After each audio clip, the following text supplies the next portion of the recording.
Ladies and gentlemen, I'd like to call this meeting to order today and welcome everybody here today for our November the 10th, 2022 regular board meeting. Our first item on our agenda today is an invocation by Pastor Lee Farmer. Good evening. Amen. Thank you for the opportunity to pray for you. Thank you. Gracious God, thank you for the blessings of the wonderful community that we live in.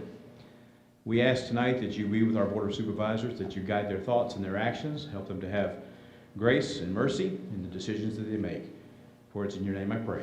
Amen. Amen. Thank you. All right, next is the Pledge of Allegiance. We all stand and pledge allegiance.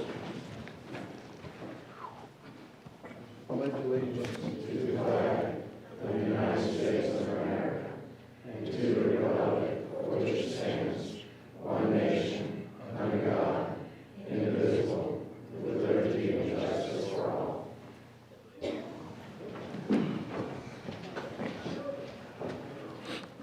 All right, our next item is the approval of the agenda. Are there any additions or deletions to the agenda? If not, can I have a motion to approve? So moved. Second. All right, I have a motion and a second to approve. All those in favor say aye. Aye.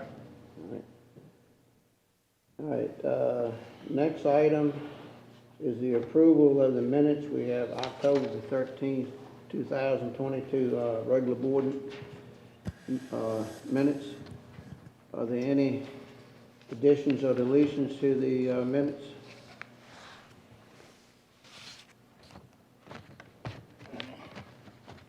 There are no additions or deletions. Can I have a motion to approve them? So moved. Second.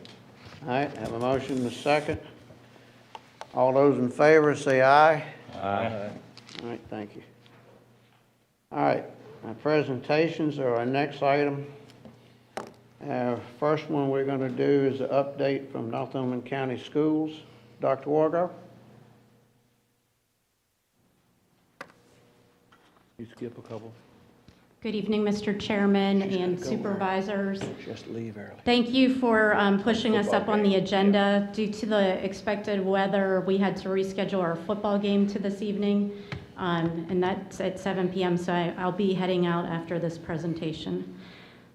We have two items. First, the regular highlights for the school division, and then I want to welcome Mike Wallace, our maintenance and facilities specialist.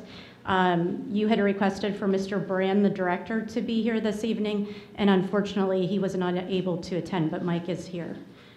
I'm going to walk you through the superintendent's highlights that were or at least they were attached to the envelope that I gave you. We did work with VDOT today. We have been monitoring the weather, and we did decide earlier today to pivot to a virtual learning day for tomorrow. That means our teachers, staff, and students will be attending virtually for tomorrow. The Department of Education has given us 10 days of virtual learning days. They are unannounced. They can't be pre-planned, but this was a good opportunity to pivot to that.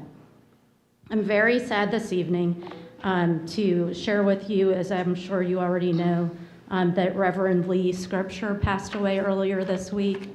We're very saddened, our community is, our school division is.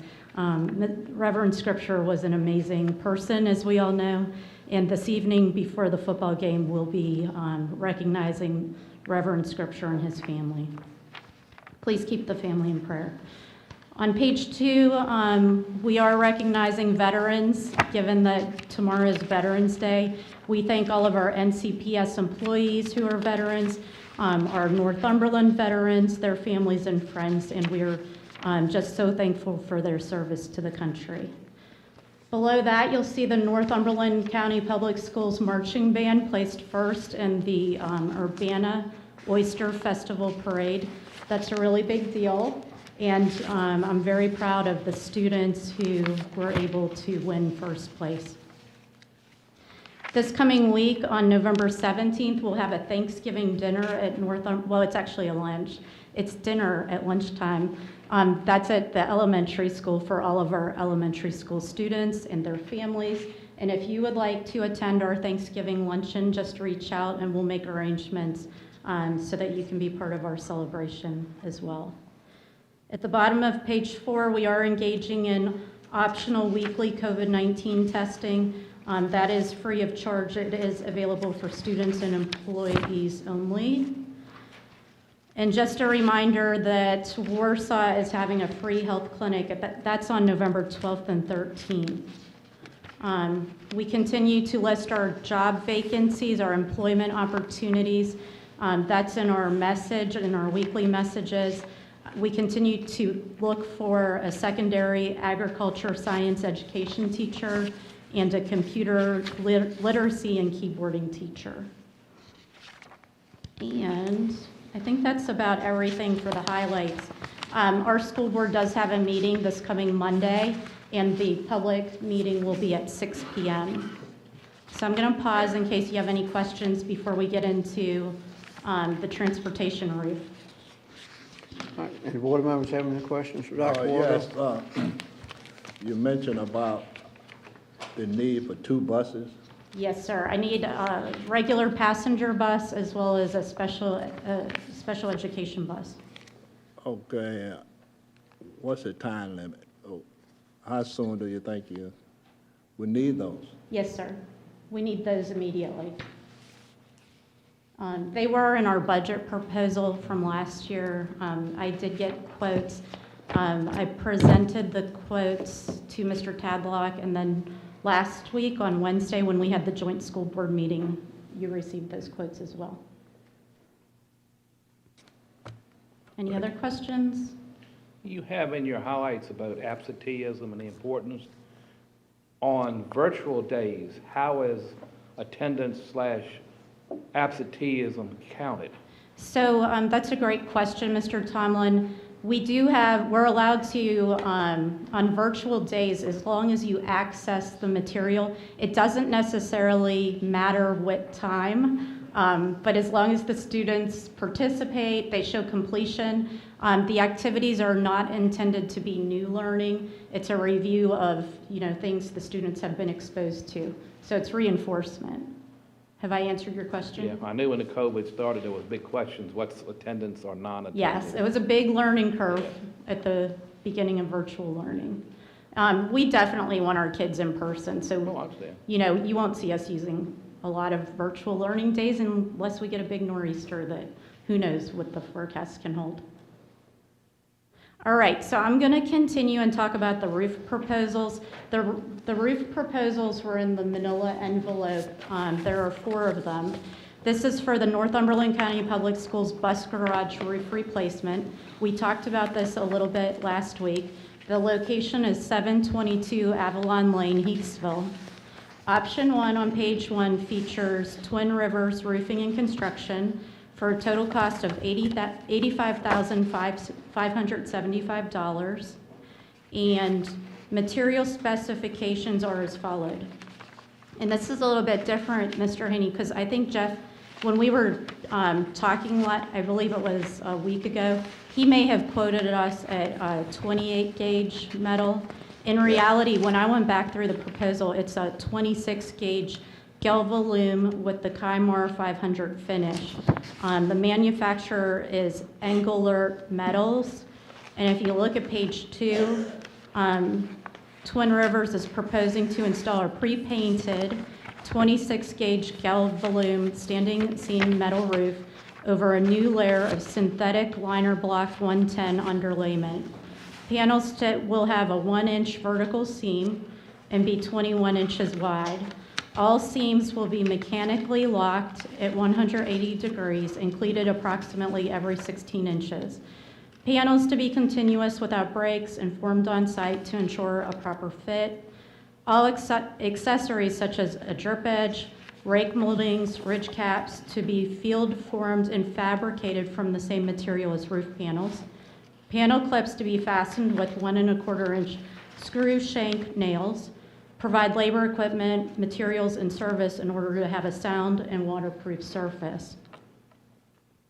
It says ridges and hips to have a ridge cap installed, ridges and hips to have a traditional standing seam profile. I guess we have to discuss that if we go with Twin Rivers. Yes. They will place all job-related debris in an on-site container, material to carry a 35-year non-prorated warranty from manufacturer against fade, chalking, and film integrity.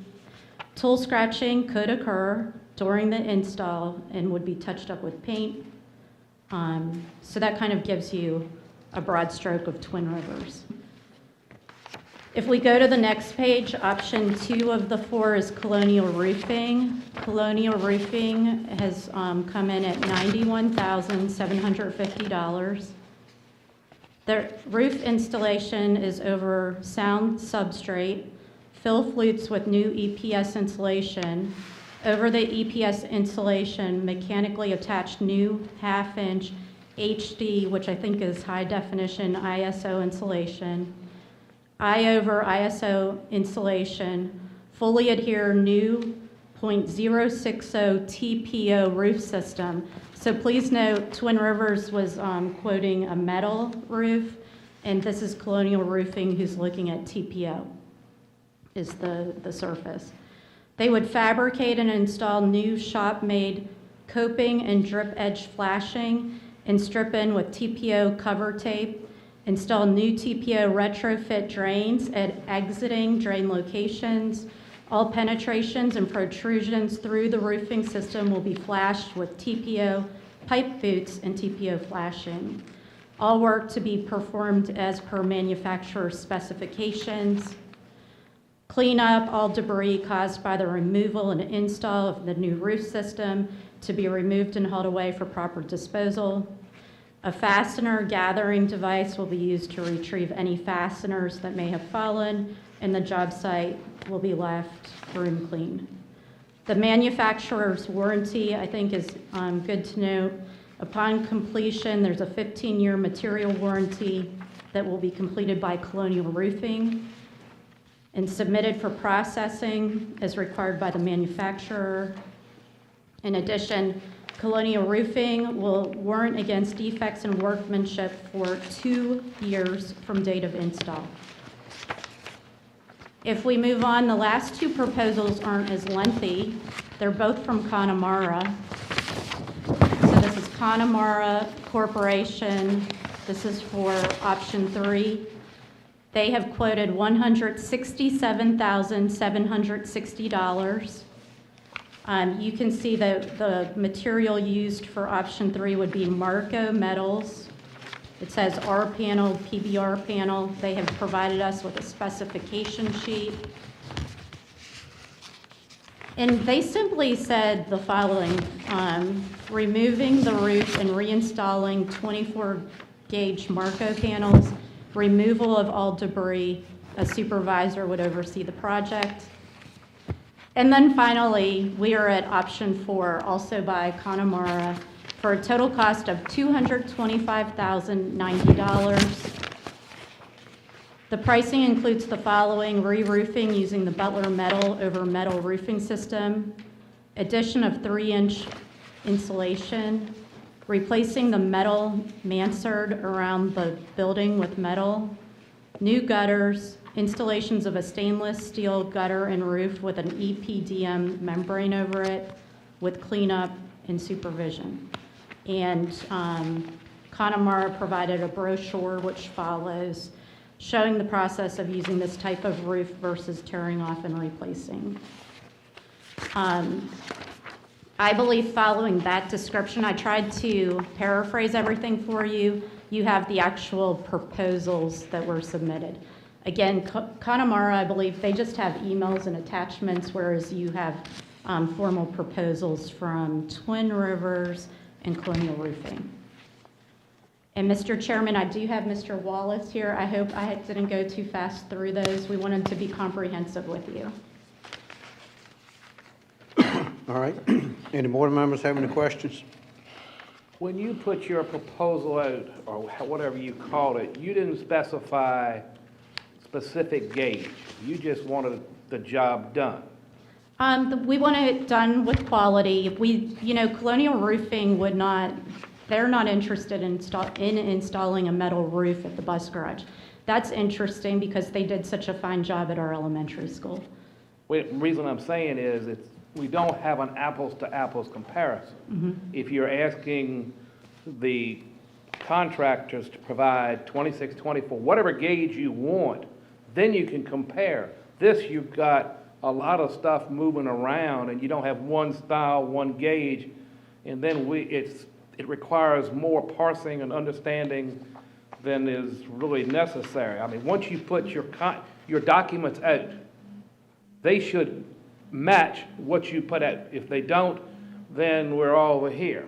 And obviously, in this case, your gauge would have been a good thing to put, whatever insulation you wanted, the minimum warranty you'd accept, because now you got 15 or 35, 15. It puts us and yourselves in a way of figuring out a whole lot more. It's just like you go to build a house. You say you want X number of square feet, you want brick material, you want whatever. And then if other people can do it, you match it. This is kind of a little mismatch for us. So, Other than the price, that's about all we really got Sure. to compare. not every company was interested in doing this project the same way. Well, that's their problem. You should, and we, just like we said, we should request a specific job. Okay. And if they can't perform, then you may have to look at redo your project. But, if you want a 2,000 square foot house and nobody wants to build you more than the 16, are you going to compromise 400 square feet? Okay. I mean, that's how I look at it. We are in an emergency situation where we have water coming into the electrical. Yeah. So as much as we wanted to have everyone come in with the same specifications perhaps, these companies aren't willing to just say, yeah, I'll price you out on Well, that. we're familiar, they'll do what they want, and if you accept it, that's how it is. Right. Especially when they know they got you. So, all right. What's the recommendation from the maintenance director? The last I talked to Mr. Bren, he was looking at Twin Rivers.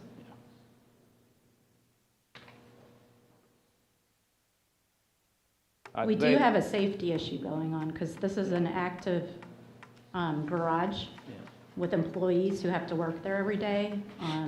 It's a major concern that we have so much water leaking into the building on top of the electrical. What's in the school CIP on the budget? For the roof, the board had put in the CIP $100,000. And Twin Rivers is below that amount. Yeah. They do a good job. I know from asphalt shingles, I can't say from others, because they did our roof and they did my mother's, did a fine job. I even learned something. I wouldn't learn what a cricket is. Contractors. If you really want to find out what a cricket is, ask a contractor. Oh, well, I know. I don't like hearing that I the know, was I- running in on the electrical panels, and if we didn't know Right. anything about it, then shame on the school for not telling us, but we do know about it. Yeah. And if we don't do anything about it, it's shame on us for not getting it taken care of. And we don't need another building in this county that's deteriorating and we're not fixing it. Well, Twin Rivers is a good company. Had dealings with them for quite a few years. A lot of other people have. And they're gonna put on a 26 gauge. There's nothing wrong with that quality of metal. That gauge is fine. 35-year warranty. 35-year warranty means a lot. Yeah. They came in at the lowest too. Yeah. Yeah. I really feel that you'd be satisfied with their work. Mr. Chairman, I move that we go with Twin Rivers. All right, Second.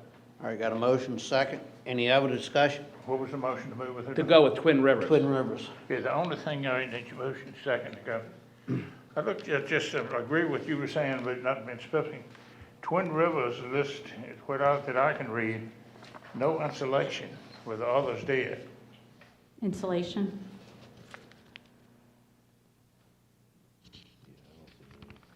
They got a new layer of synthetic interlock, but the others are putting insulation, with 110 That's underlayment. just overlooking the part of what, though? That colonial, I think it was. I do believe that there is back insulation in the ceiling already. Huh? There is back insulation in the ceiling down there. Right, they call it synthetic, It has been saturated. synthetic with water. interlock. But these are listing 2 insulations. Over ESP insulation, mechanical installed 1/2 inch, heavy duty ISO insulation. But, I don't know if any of that was included in or not, but like Tommy says, it's not specific. That's all I had, Mr. Did- Chairman. Did Twin Rivers mention anything about insulation as giving you a separate bid for that or attaching it to that bid? No, sir, we would have included it. If you don't ask for it in your documents, you're not gonna necessarily get it either. Yeah, well, that's right. You have to specify what you want. You need to spec it out. That's the only way you can get apples for apples. But since it's a roof, you can do some in the ceiling to possibly make up for the difference some too. Yeah, that's what I was saying. I think it's already got, should already have back insulation up there. Yeah, big thing is keep it from leaking. Yes. Well, let's see, Colonial was gonna put a 1/2 inch of high-density ISO insulation. You know, it's only that. It's not much R factor. It's very little. You could put bad insulation, if you could, you could also spray it, there's things you could do on the inside. Yeah. All right, any other discussion from the board? If no other discussion, all those in favor say aye. Aye. All those against? The motion passes. Thank you to all of you. I hope the material shortage doesn't come back and bite you. You know that's what will be next. Yep. Mr. Chairman, is that all for this evening? Any other board members have any other questions? If not, thank you, Dr. Walker. Thank you. Thank you, Thank too. you. Thanks so much. All right, thank you. Good luck with the game tonight. Thank you. All right, our next item is All Points Broadband, Tom Enns. Do we have anybody for Tom, for the All Points here? Yes, sir. Oh, he's online. Is he online? He's online. Hello? Do you hear me on the Zoom recording? Yeah. Yes. Great, thank you, Mr. Chairman and members of the board. I'm happy to give an update this evening. I spoke with Luttrell and Drew this afternoon in advance of the meeting, and we'll send them some materials and follow up afterwards. If there are any questions that I can't answer tonight, I will follow up with Luttrell about that as well. So the topics I'm going to touch on tonight include some affordability, some general housekeeping about the project, and then the construction timing. Then I'll open the floor for questions, or feel free to interrupt me at any time with a question before the end. So when it comes to affordability, we know all too well that prices of, it seems like everything has been going up the last year or two. And we are not in that bucket. We are not increasing our prices from when we started this project with you all 2 years ago. I wanted to point out that all of our service levels are eligible for a $30 per month discount through the Affordable Connectivity Program. So that means that our starter level service, which is good enough to stream 4 or 5 HD videos, would be $29.99 per month with that discount. The top tier plan is 1 gigabit for $149 a month, or $119 with the discount. That includes in-home Wi-Fi, and I would encourage everyone to go to a website to verify that they can get this $30 a month discount. It's called affordableconnectivity.gov. And there's a link to it on our website as well, and I'll send that to all residents are eligible for that, and it's a good thing to take advantage of. For the standard installations within 500 feet, the install cost is $99. And then for the locations in the Beatty grant, you know, the nature of them is a little bit more rural, maybe long driveways, their drops are beyond 500 feet, and originally the contract was to charge the cost plus 10%, but we, in an effort to have a more affordable plan and show that, you know, we are partners in this, we're gonna remove that 10%, so just gonna do installs at our own cost. You know, we're a partner for this, and we want to make services more affordable wherever we can. This was something Luttrell and I and Drew discussed this afternoon. The second website that I want to remind folks of is for our customer communications, and the folks in Northumberland have been visiting this pretty regularly. It's apdfiber.com. You can go there and verify whether or not your home or business is included in our project. You can pre-register. There is no commitment for service. All you do is provide your information, phone number or an email address, and then sign up for notifications in the future. And about 90 days before service is available in your neighborhood, you're going to get an email if you've pre-registered, and you will also get mail flyers 90 days, about 60 days, and about 30 days in advance of service. You're also going to see a number of yard signs and door hangers in the area, you know, regardless of whether or not you pre-register. But if you go to apdfiber.com, you can give us your email address. A lot of folks in Northumberland have done that, and you'll get a notice about 90 days in advance to sign up for actual service. One thing I want to point out about the construction crews that are maybe seeing some in the county now, and you will certainly more in the first quarter. The first construction crews are not the ones who do the customer install, so please don't flag them down and ask for an installation. There'll be a second crew that comes in for that. Now I want to talk a little bit about our construction. So we made a lot of progress behind the scenes. And we're not as far along as we had expected to be when it comes to last mile construction. Our electric utility partners, Dominion and Northern Electric Cooperative, have made a tremendous amount of progress on the pole attachment process and the make-ready, which is the designing and engineering and construction that makes poles ready for our fiber to be attached. They've made a lot of progress there. I want to point out that NNEC is providing a lot of support through its own methods, which includes sharing warehouse space in the north and sharing vendors with Baltimore's broadband.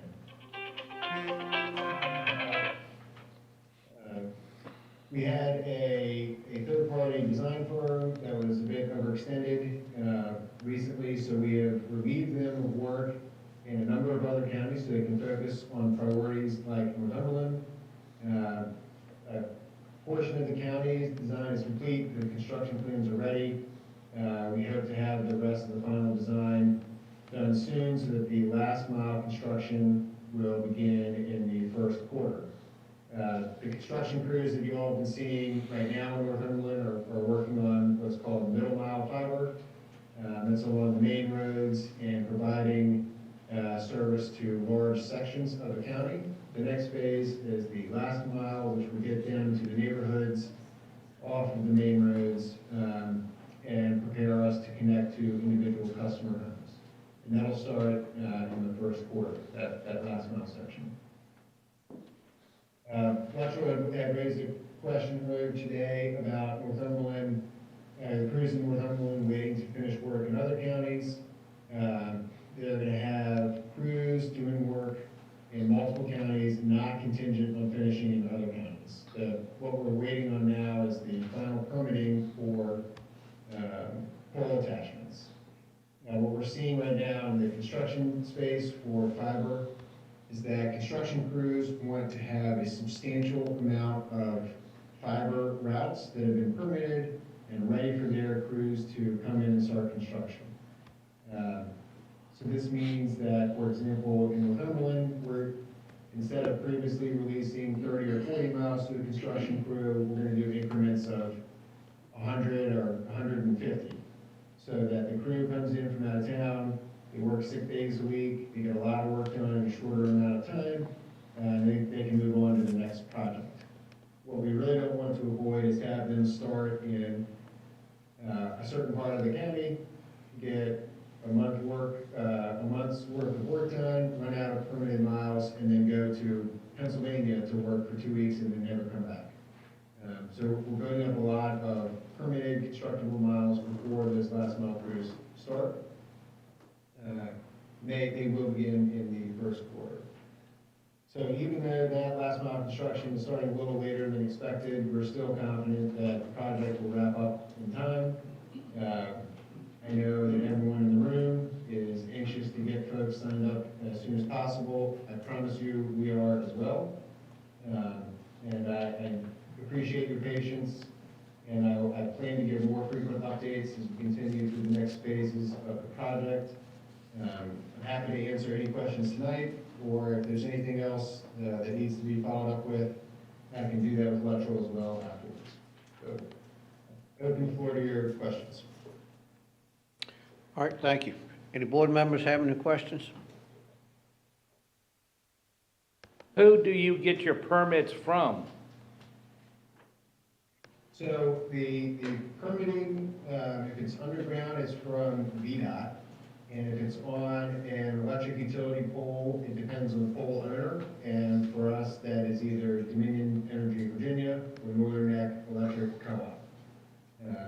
Even for companies of those sizes, the amount of poles that we're attaching to is an order of magnitude greater than what they're used to. So we've been working a lot on how to make that process more efficient. The permits are either those three categories, so NNEC, Dominion, or VDOT. Well, the only external permitting would be VDOT, but Dominion and NEC are partners in this process. That, I would have thought that would have been taken care of. Correct, so there's no, you're right, that's a good point. The VDOT is not technically a partner in the project,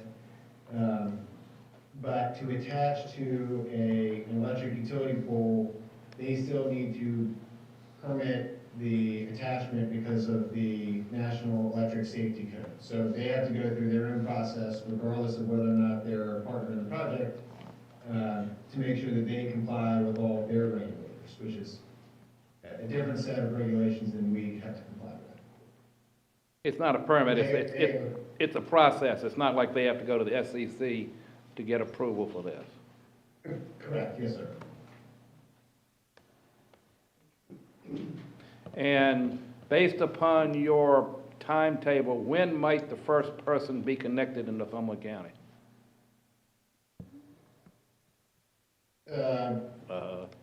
Probably late in the first quarter, early second quarter. Okay. I was just comparing us to Richmond County, since they've got one connection at least. Yeah, we need to have the same type of groundbreaking event, the first customer, and we'll have a number of you up there to, whoever wants to plug in the first customer is welcome to do so. Okay, that's all the questions I have, Mr. Chairman. All right, anyone else have any questions?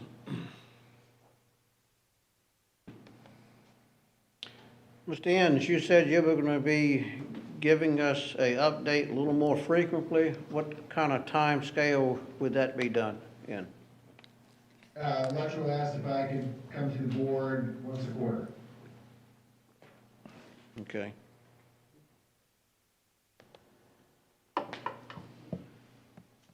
Yeah, we provide updates to the grant administrator, DHCD, and the grantee, the Northern Neck Planning District Commission, on a monthly basis. And then I'm in email contact with Electrical and Drew, seems like pretty frequently answering questions, but formal updates to the board would be a quarterly basis. Well, if you're giving monthly updates to the Planning District Commission, could you send a copy of that to Luttrell? Sure. Or they have too much information, not enough with this? That's correct. All right. Tadlock, you have any questions? No, sir, I don't. All right, and the board, any other board members have any questions? But I answer them now while you got him here. And if anything pops up in your head afterwards, just send them to Luttrell and I'll get back to you as soon as I can. All right, well, we appreciate that. All right, Mr. Enns, thank you very much for your update. Look forward to hearing from you again. Yes, sir, thank you.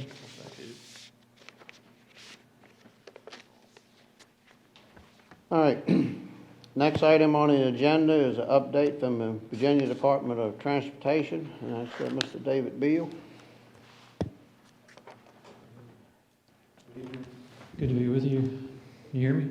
Yep. Okay. We've completed brush cutting on Route 200, slope repairs on Apple Grove Road and Shiloh School Road. All the mowing and litter removal in the county is complete on secondary and primary routes.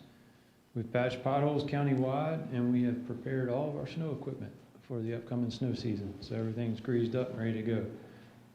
We continue to address work orders countywide. We have ditch cleaning planned in Ophelia. We're continuing to clean pipes countywide. We have additional brush to cut on 200, and we'll continue to address work orders countywide in the coming month. The Cape Seal schedule is complete, so Louisetta is done. We still have less than a day's worth of striping to do on 360 at Burgess, and I'm told that's going to be done Saturday. That's the plant mix schedule, the asphalt schedule. Fixed completion date is the 15th, so they're plowing the short rows now. So hopefully we get that striping done Saturday, and then the plant mix schedule will also be complete. Mega Lane off of Clarktown was hard surface this week, so it is now complete. And we are keeping our eye on Tropical Storm Nicole. Not expecting too much out this way, just a rainy, windy day. But we will respond to whatever she brings. And just an FYI, the Sunnybank Ferry will be closed for Thanksgiving weekend, Thursday through Sunday. But that's everything I have on my report. Do y'all have anything for me? All right, any board members have anything, Mr. Beal? Yes, I received the information about what the librarian was talking about, you know, the Crosswalk? the crosswalk. Yeah, I don't have any problem with that. What's wrong with rumble strips? I mean, that crosswalk, it depends on where you place it. You know, you don't want to place it where it's in a blind spot, where it's going to be hard for people coming around that curve to see. Where you plan to? Well, they're reviewing the crosswalk. It would be back towards the food line side of the library where the sidewalk is, so they come across that entrance and use the sidewalk on the opposite side of the street. Okay. And then as you come around the curve, my understanding is they're using that building in the curve. They have some books there, and I think we're looking at trying to do some signage, more signage to enhance that curve, Right. make it more visible. But rumble strips are typically used to draw your attention to something. So if we felt like there was non-compliance with a sign, sometimes we'll put rumble strips in the road so people hit the rumble strips and they look up to see what the sign is or what they're supposed to be paying attention to.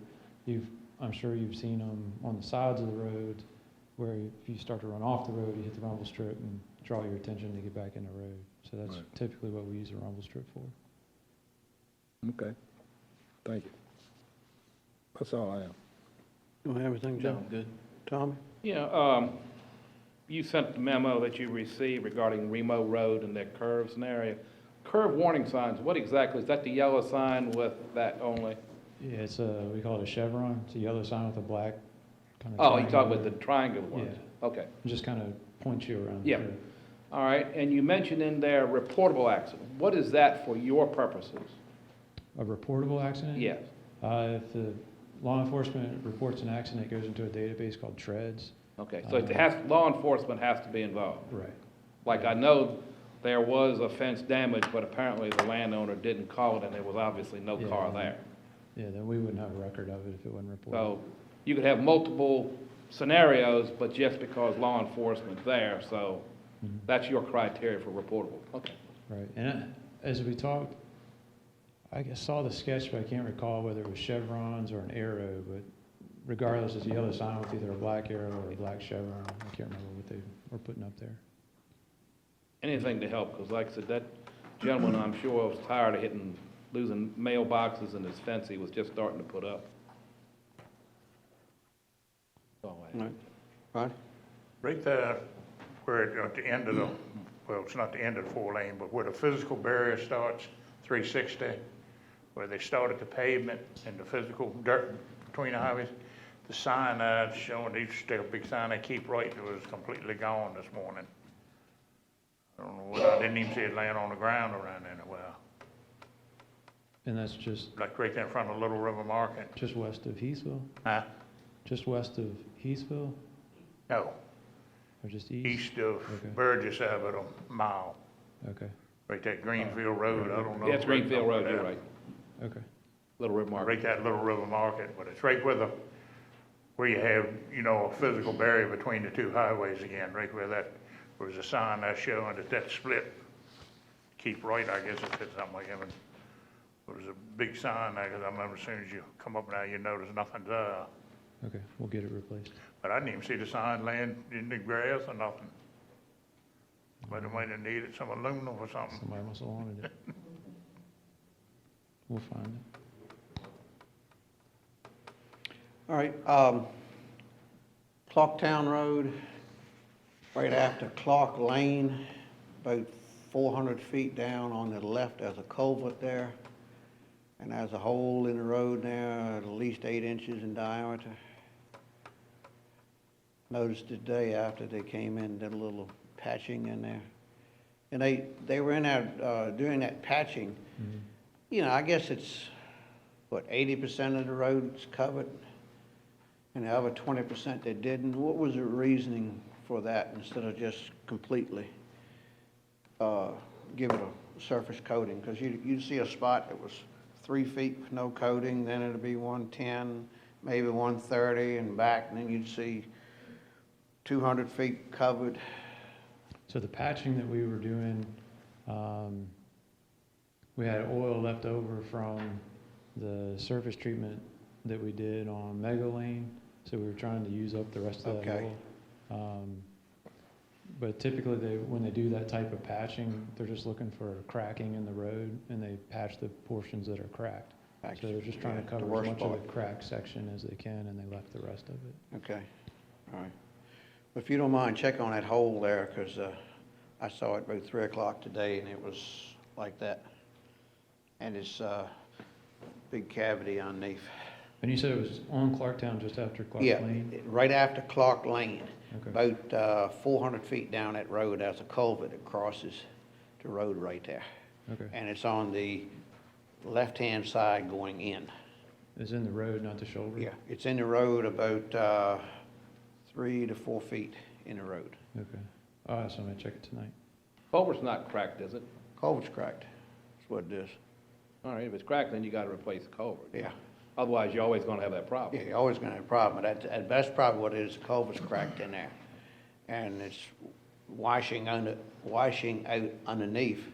And now you have a cavity underneath, it's about this big, and the only thing is just a tar there left. Oh.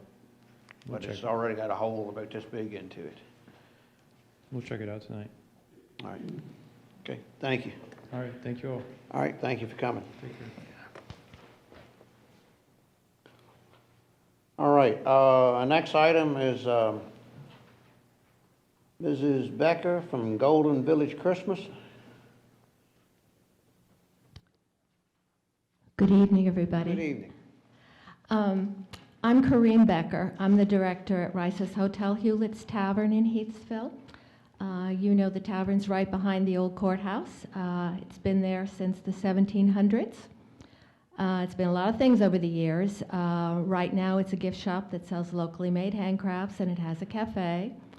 The tavern is also the home to 4 artisan guilds: the blacksmiths, the woodworkers, the spinners and weavers, and the quilters. We're the sponsors of the Heathsville Farmers Market on the 3rd Saturday of the month, April through October. And it's all run by volunteers. Every December, for the last 15 years or more, we've had a celebration of Christmas called Golden Village Christmas. The community comes together,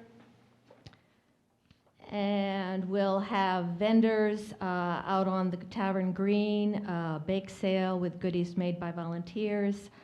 Antique cars will cruise in, gift shopping inside the tavern, strolling carolers, free hot mulled cider. And then the kids have a special area in the tavern meeting building where they get together and they shop for gifts. $1 a gift. We collect from the community all year to be able to offer that.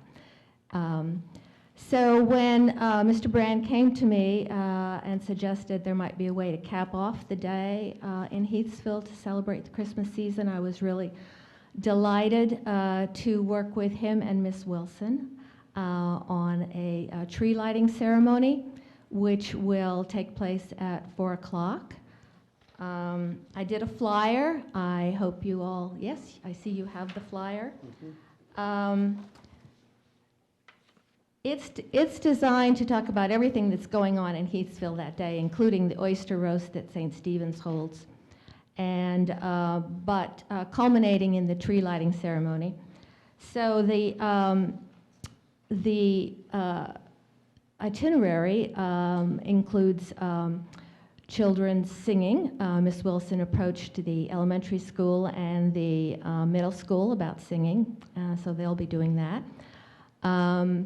The library has engaged Mrs. Claus to come and read the night before Christmas, and our library director, Mrs. Blue, will be reading the Christmas story from Luke, because that's what Christmas is all about, Charlie Brown. And the Friends of the Library agreed to Miss Wilson's request for them to have refreshments. Mr. Brand has approached the fire department about getting the lights up on the big tree. We're also going to wind some lights around the railing, around the front yard, that railing which is still left.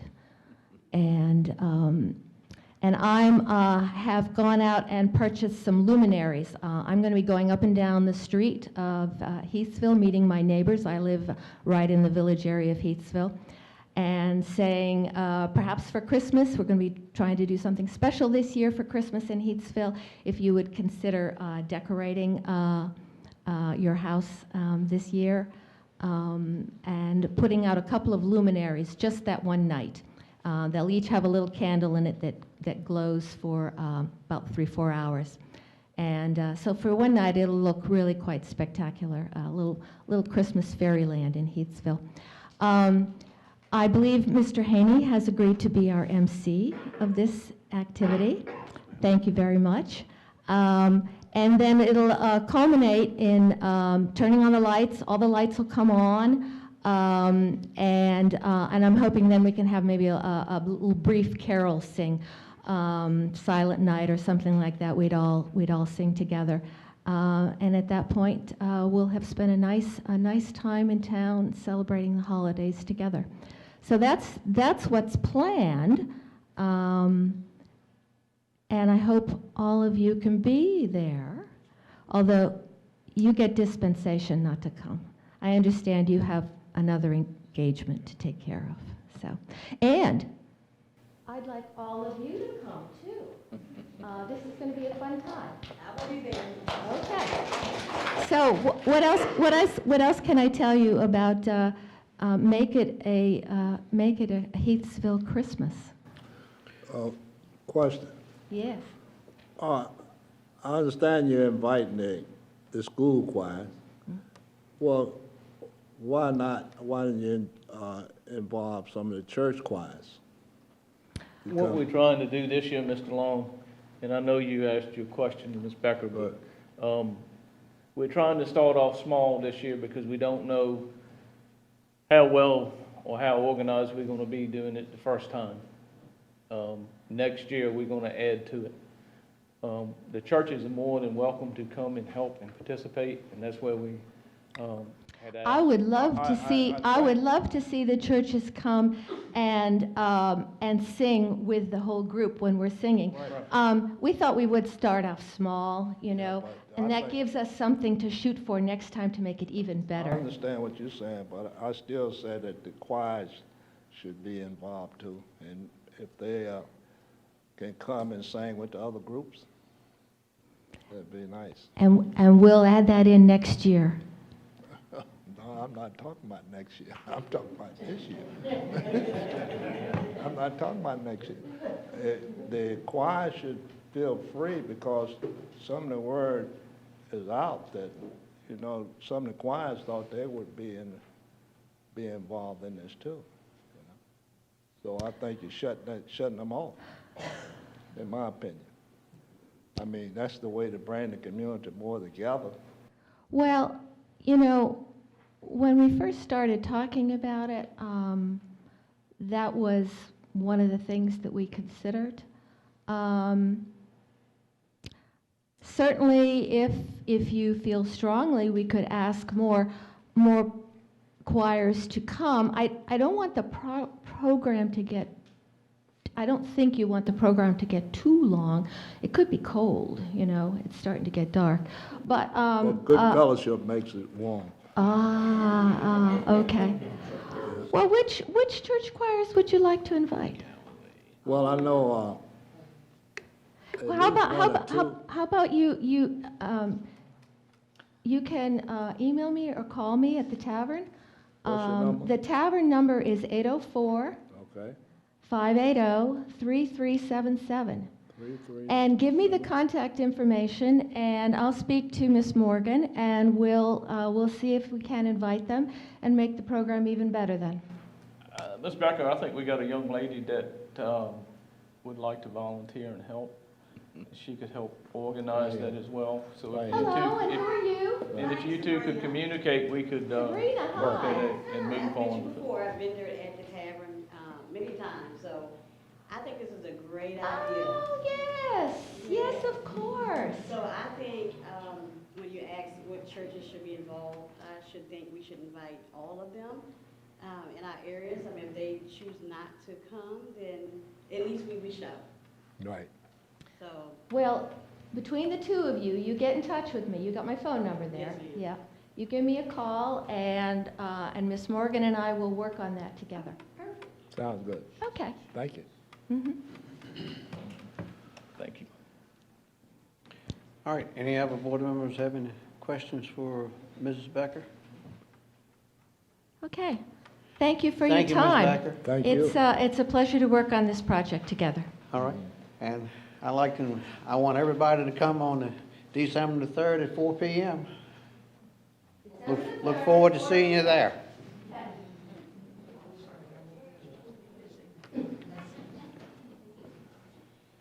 All right, next item on the agenda is the county administrator's report, and Luttrell, I'll let you take over. Yes, sir. For the month of October, we had a total of 6 new structures in the county. Total construction cost for the month was about $5 million. Total construction cost year-to-date is about $51.5 million, which is approximately $4.4 million above this time last year. Next item I have is I need a motion to approve the supplemental appropriation in the amount of $1,338.75 to line item 3102-1006 for ball games at the school. So moved. Second. All right, we have a motion and a second. Any other discussion? If not, all those in favor say aye. Aye. Next item I have is information regarding the regional radio system, emergency radio system.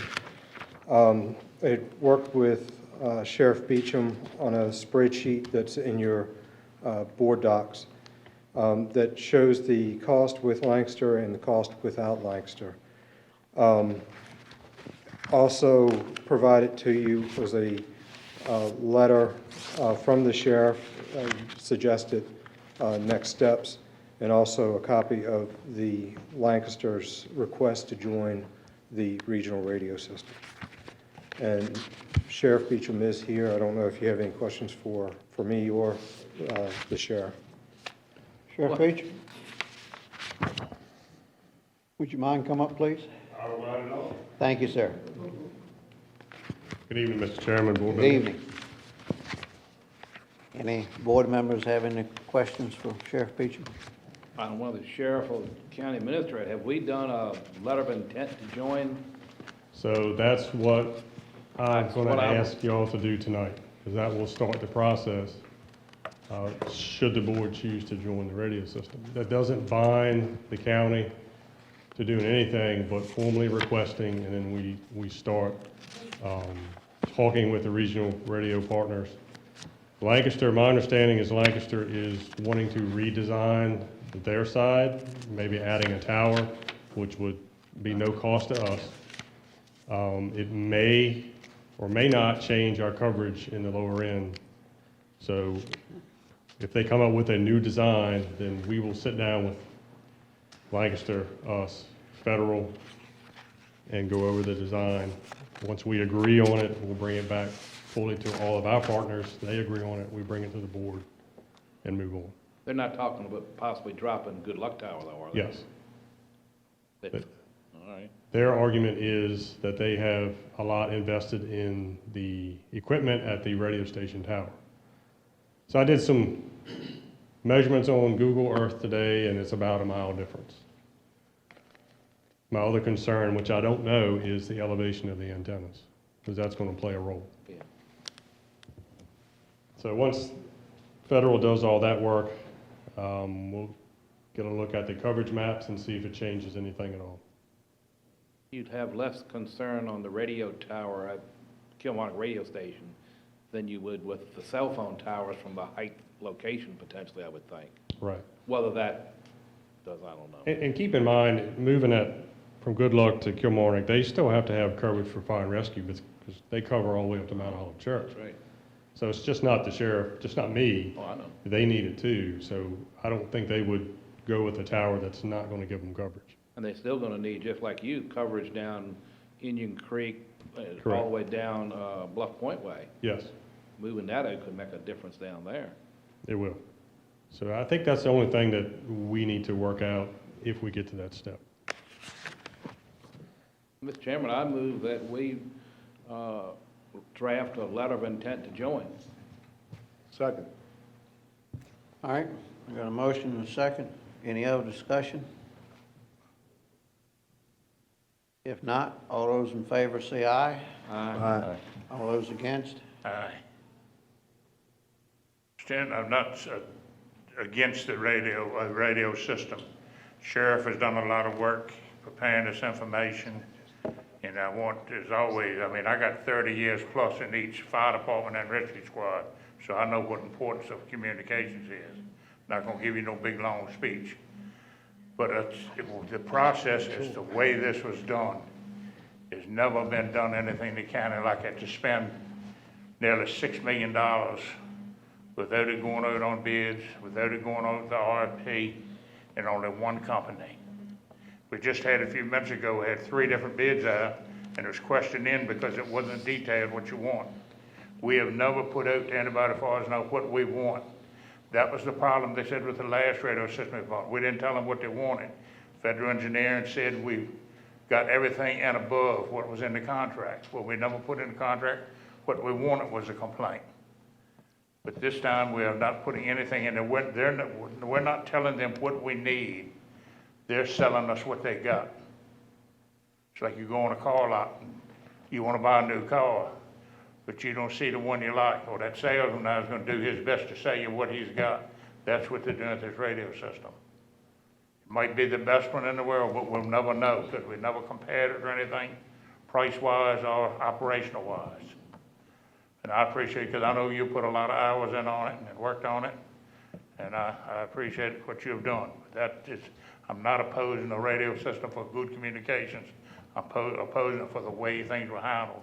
I mean, to commit the taxpayers in the county to $6 million without anything going out on bid is just not good business to me. Would you like me to respond? Please. So there are going to be companies that may bid on it and tell you that they can build a radio system to join that system, but that's not entirely true. You can't take Ford parts and put it on a Chevrolet since you want to use a car. You can't do it.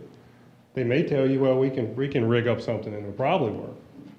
I mean, you've got all the network operating centers that is designed for Harris equipment.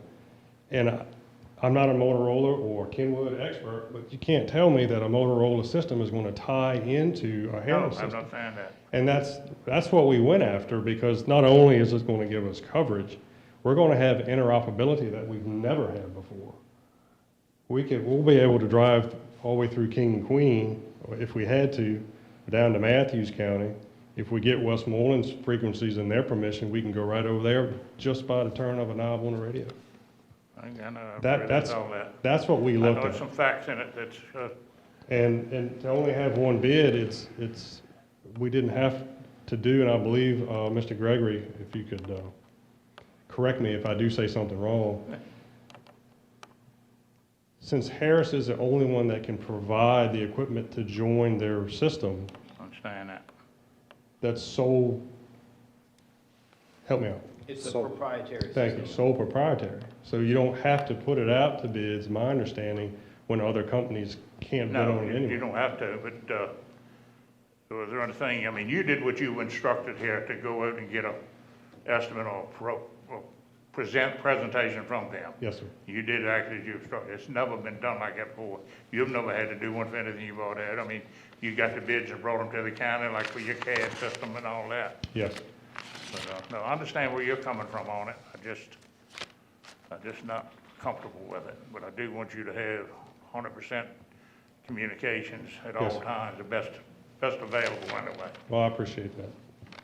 And if you want to sit down one-on-one and go over stuff, I'll be glad to do it with you and explain as best I can and not tie up a bunch of time here, but I'll be glad to show you, you've seen pretty much everything I have, but Yeah. if we needed to look at something, I'll be glad to do that. All right, any board members have any other questions? Well, Sheriff, the other please. thing is the Middle Peninsula system has contracts. We have dovetailed under other counties' contracts. And the sole propriety makes it extra special. And I know I have had deputies told me they have been assaulted because they got static. And yes, this is a lot of money, but I know how much we spent last time and I know what we got. But the other thing, this system will provide something that Motorola and nobody else can. Something that was an unfortunate bad lesson learned from 9/11. Interoperability. That didn't exist then. This system, if everybody joins in, can communicate up and down the Middle Peninsula Northern Neck. And like to use the fire in Tappahannock as a prime example. You had agencies all over. If they have one radio system in which talks to each other, they can know what's going on. And I can tell you, using the radio right now, you hear a lot of static. Repeat, repeat. I didn't catch you were responding or whatever. And it's time to move forward.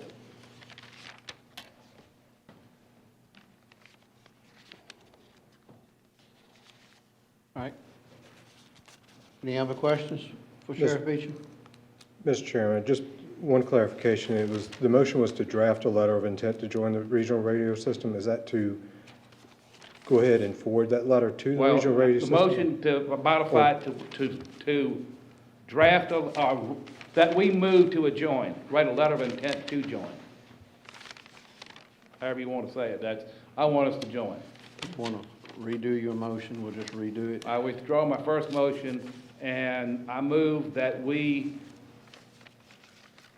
write a letter how do you want it worded, Mr. Gregory? I would suggest you make a motion to reconsider the previous motion. Well, I can withdraw my own, is anybody second it? A second. It was Yeah, already, it it was- was a vote. it was voted It was on. already voted on. So All motion. right, I make a motion to reconsider reconsider the vote, since we're all in the majority. So you don't have to worry about that parliamentary procedure piece. Right, motion to reconsider. I make a motion to reconsider. There would need to be a second All right, need a second on that. and a vote. All right. Did I get a second? I Yeah, didn't hear. Jim did. All right, I'm sorry. All right, we got a motion and a second. Any other discussion? If not, all those in favor say aye. Aye. All those against? To reconsider the motion? I move that we join the Middle Peninsula radio system, or however it's the formal title of that is, by writing a letter of intent. All right. Second. I'm open to what other suggestions over language there. you think we need, Mr. Gregory? That will work. That's fine. All right, I got a motion. Do Second. I have a second? Yeah. Second. All right, Mr. Long. All right, we got a motion, and a second. Any other discussion? If no other discussion, all those in favor say aye. Aye. All those against? Aye. All right, motion.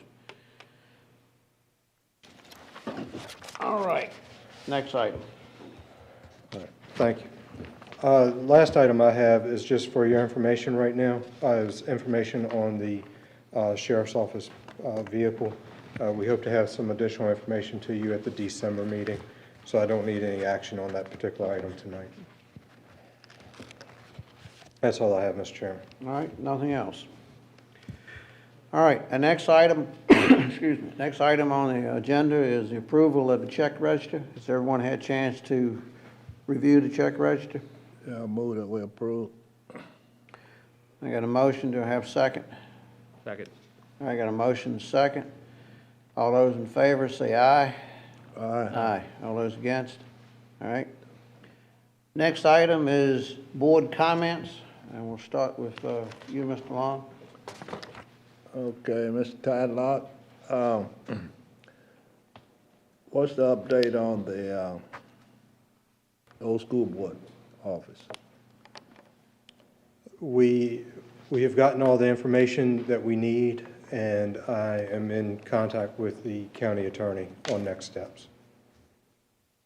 Okay. The next thing, I'd like to see us move forward on the two buses that the school need. I believe one is for the disabled kids, I think, small bus, and one is regular school bus. So, would this be the time to make the motion, or what? What was that? I didn't Would quite this hear be you. the time to make that motion, Mr. Tyler, on those buses? That would be up to the board, how you all want to proceed with that. Well, I'm ready to make it. I think we should go ahead, because from what she's saying, that both of them are needed for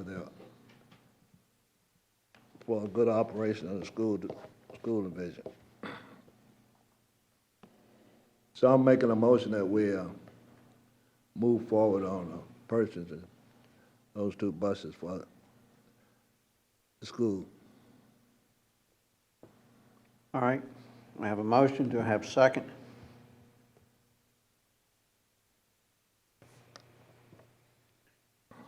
All right, second's not required. All right. Any other discussion on this? Restate the motion, please.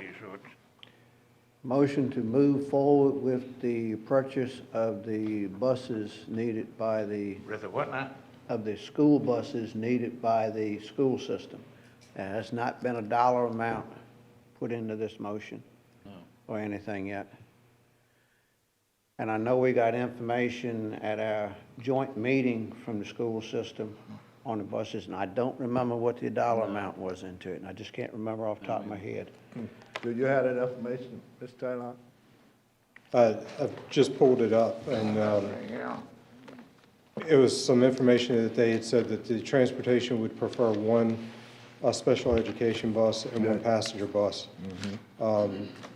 It's where the greatest needs lie.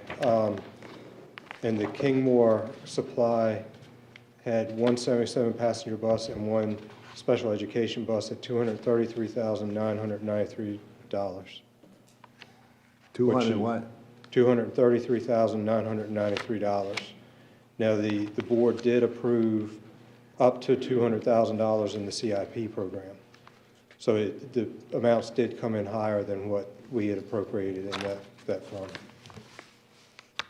for the bus. Were any of the ESSER funds gonna pay for these buses, or was that from? We could check into that. Now, one of the things that you could do is they have some monies remaining off of the roof that you all just did tonight too. So you have $100,000 that you had appropriated in the CIP, school CIP for that. The difference between that could go to help with part of the difference here. And then you could look at either the ARPA funds, which are the county funds. ESSER funds are going to be more of the school funds. ARPA funds, yes. Or you could look at some of the additional funds, the CIP monies that the county has, or general fund monies. What was the return, I'm sorry, Tom. Go ahead. What was the return back from the school budget this past year? Was that? We're actually going through the audit process now, so we should have that number December or January timeframe. Well, the school system got some ARP money too, independent of the county. They have some of the ESSER funds, correct. Well, they got American Rescue money too, independent, didn't they? I know they've gotten several different Yeah, they get different pots of money. But I thought they got more money than the county did in terms of ARP money.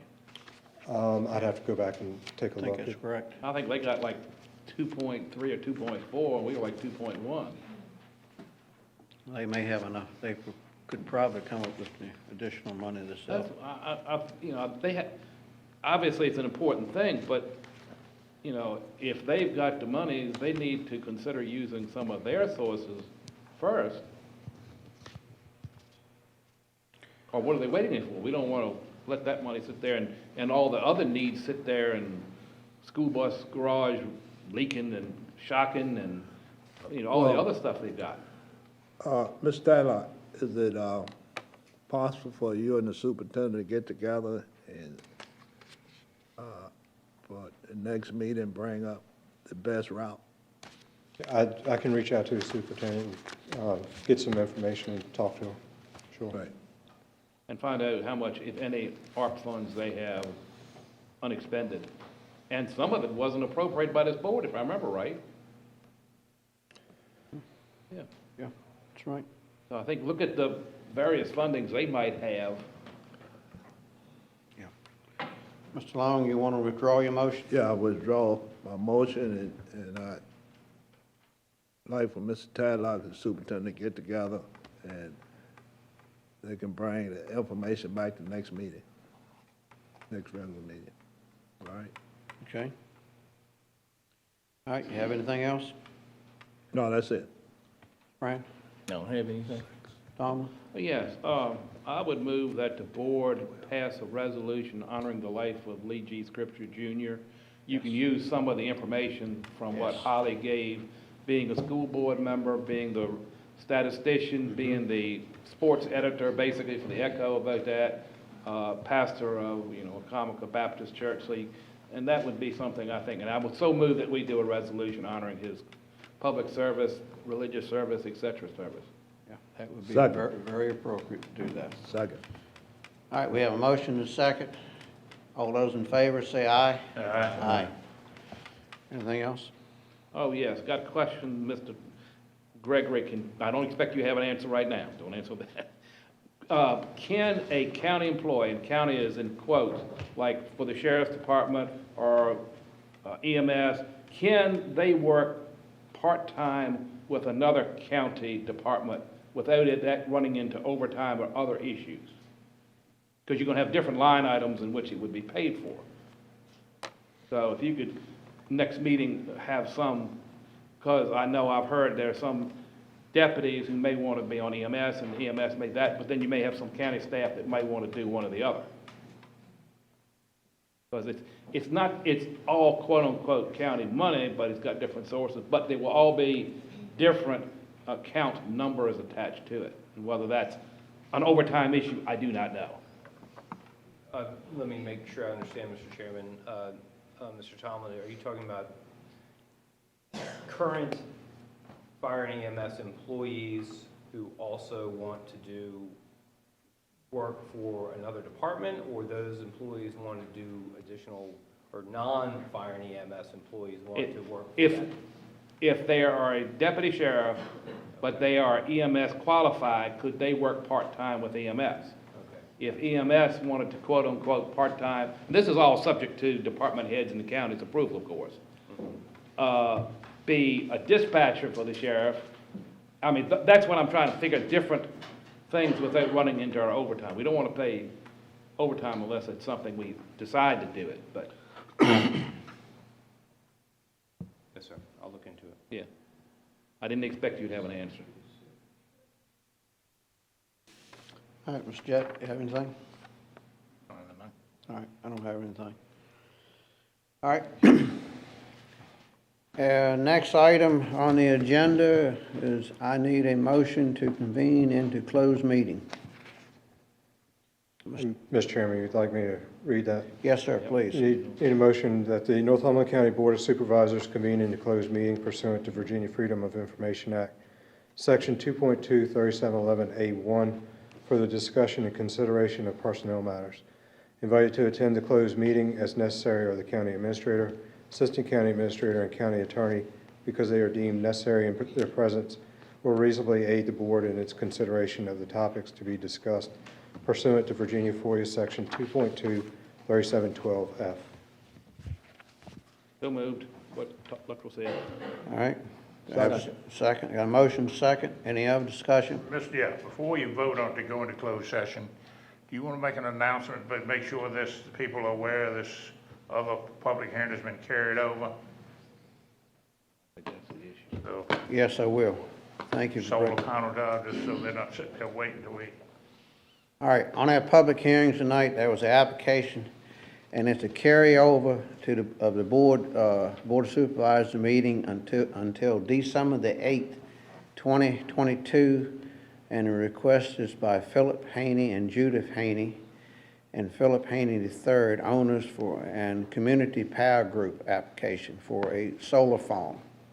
That application has been carried over until our December the 8th meeting at 7 p.m. Just let them know. I know it's on the agenda, but it's not going to be until December the 8th. All right. That's 7 p.m. At 7 p.m., yeah. All right, we have a motion. Any other discussion? If not, all those in favor say aye. Aye. Ladies and gentlemen, we're going into the next room for a closed meeting, and we'll be back shortly.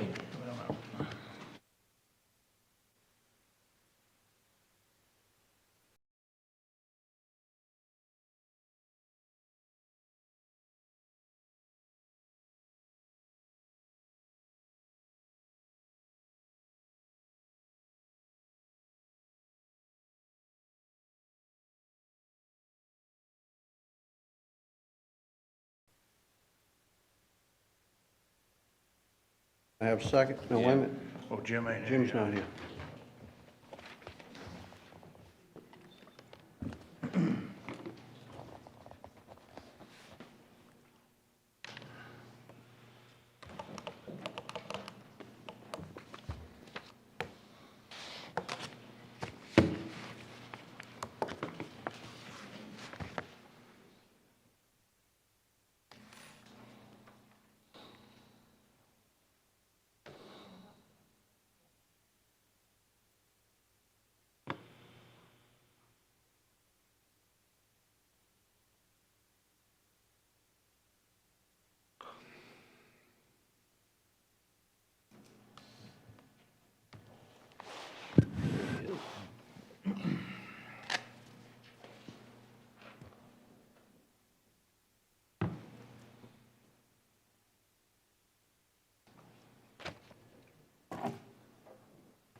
Jimmy, ready?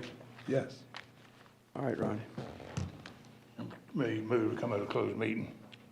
All right, Second. Got a motion, second. All those in favor say aye. Aye. All right. Yeah. You're ready for the statement? Yeah.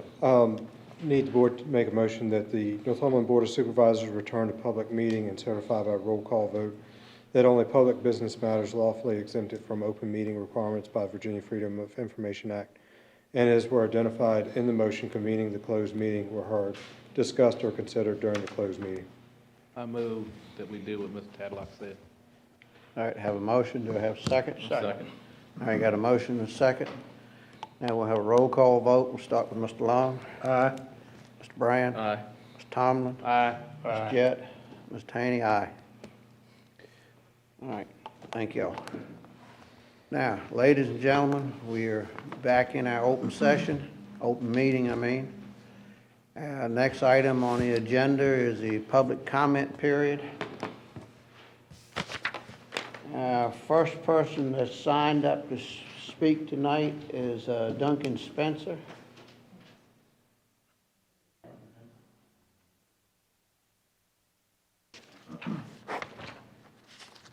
Good evening. My name is Duncan Pence.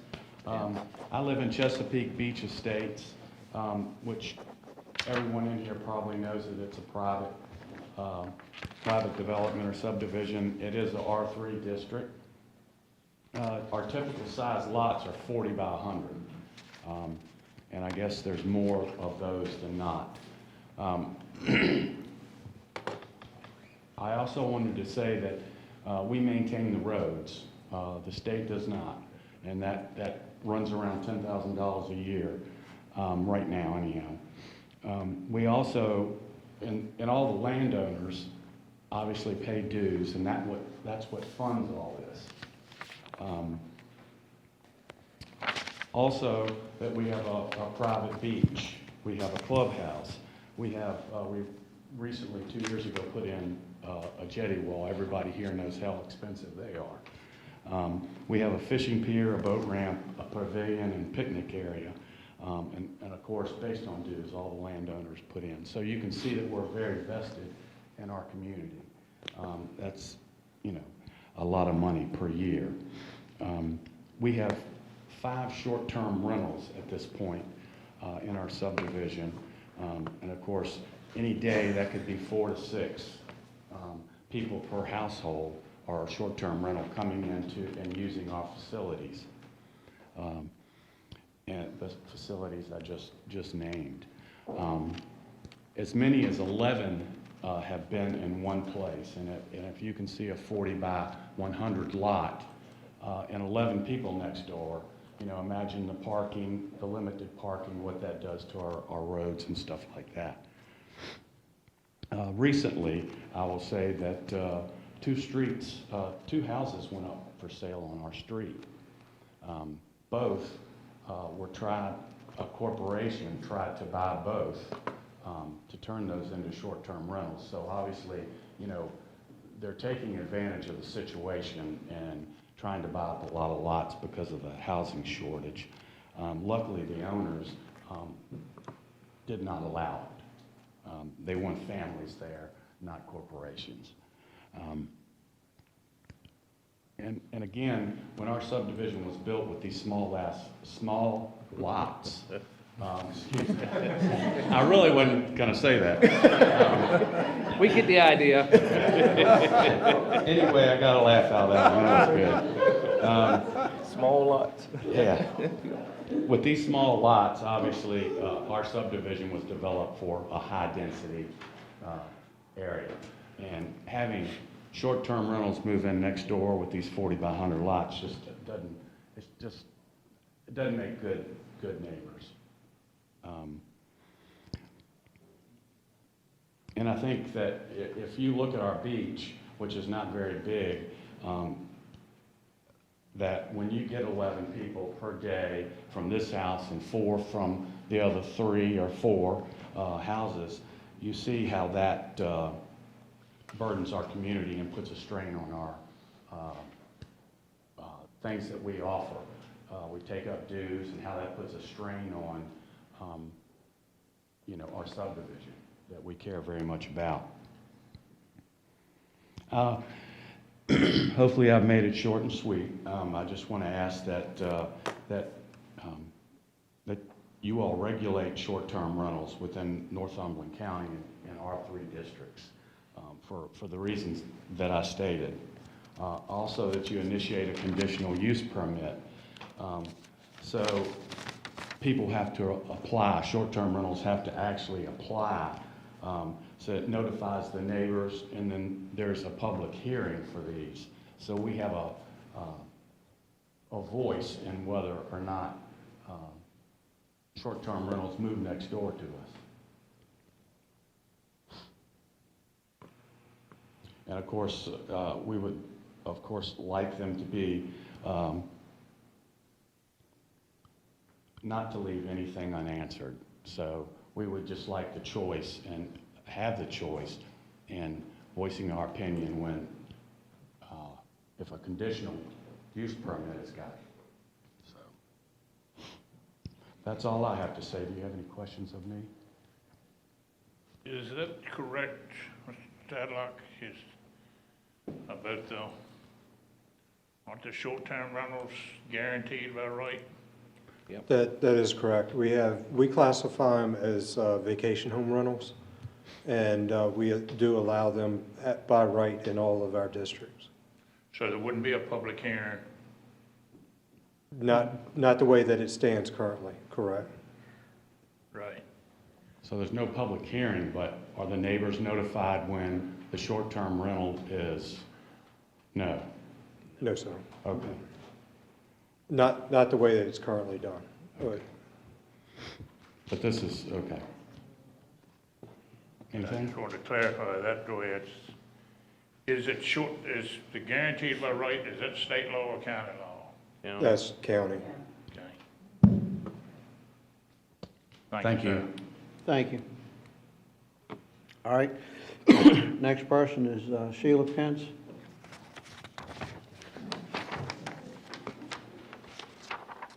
Good evening, Mr. Chairman, members of the board. Thank you for providing us a venue to express our concerns. We are here tonight to not only talk about small-ass lots, but to discuss concerns regarding the growing number of short-term rentals within Northumberland County with a particular focus on the neighborhoods within R3 district, which are high density and have very small lot sizes. I thought I was going first, so sorry about this. Surrounding counties are already regulating short-term rentals. We are here tonight to ask that you consider regulating them. A lot has changed since 2014. Okay, recently passed Code of Virginia, Section 15.22-293 allows counties to register and tax short-term rentals. In the Reeville area alone, the average monthly revenue for each short-term rental on Airbnb and Vrbo platforms alone is over $5,000, based on 67 active rentals listed. That's $5,000 each, monthly. This does not include short-term rentals who are not on these platforms. That's $60,000 per year per short-term rental. At a 2% tax, Northumberland will be gaining $80,400 in revenue per year. At 5%, they would be gaining $201,000 in revenue per year.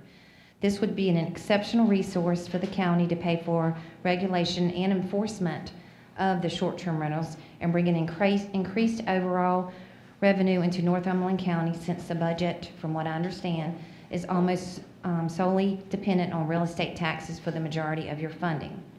And it could be a way to buy a couple buses. We just received our tax bills. I know everybody did, and they kind of bit, but we would like to spread some of the love to the short-term rental owners who are making money off of all of us. And when I say all of us, I mean all of us, not just the communities that we live in. Short-term rental concerns and issues, we had just a few of them. Northumberland County is not aware of all the short-term rentals. I mean, no disrespect, but I don't think that you're aware of the many problems that they cause, and that because they're not regulated. Virginia allows locality to adopt ordinances requiring property owners to register to use their property as short-term rental. Our lot sizes, which my handsome husband mentioned, they're really small. We don't have open spaces on them, so if you live in a property where you have, say, 5 acres or what have you, you have open space. When the majority of the lots in there, unless you bought several, they're 40 by 100. And literally, I can sneeze, and JC and Debbie will go like, bless you. I mean, because it's that close. Due to the lot sizes, the close proximity of neighbors, aka sneeze, has been a concern and issue with known transients coming in every week and weekend. We've experienced some nice renters and many really not nice renters. The issue that we have is that we never know what we're going to get, and that's stressful and unpleasant. Your home should be where you know your neighbors, feel comfortable, and your children and family feel safe. Our amenities are being overused and overpopulated.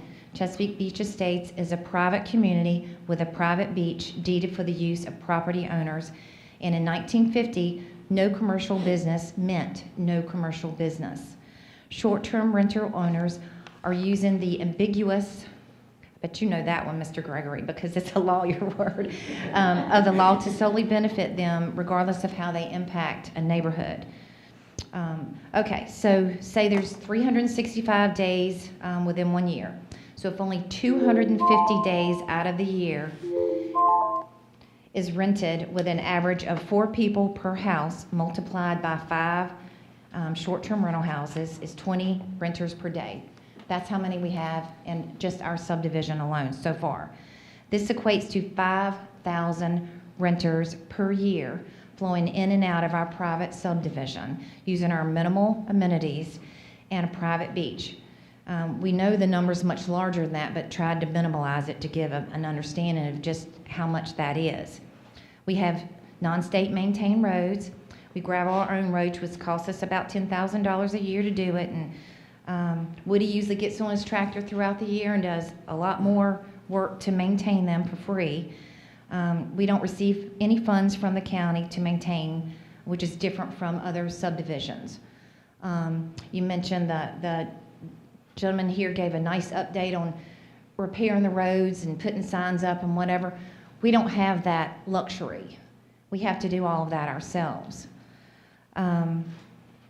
Concern of liability, that's a huge one because the short-term rental owners are only using their homeowner's insurance, the majority, with their renters damage their property, but they're not required by their platform to obtain extra liability insurance. So when 5,000 people come through your neighborhood and use your beaches, your private roads, your pavilion, trespass through other people's property, we're concerned about liability.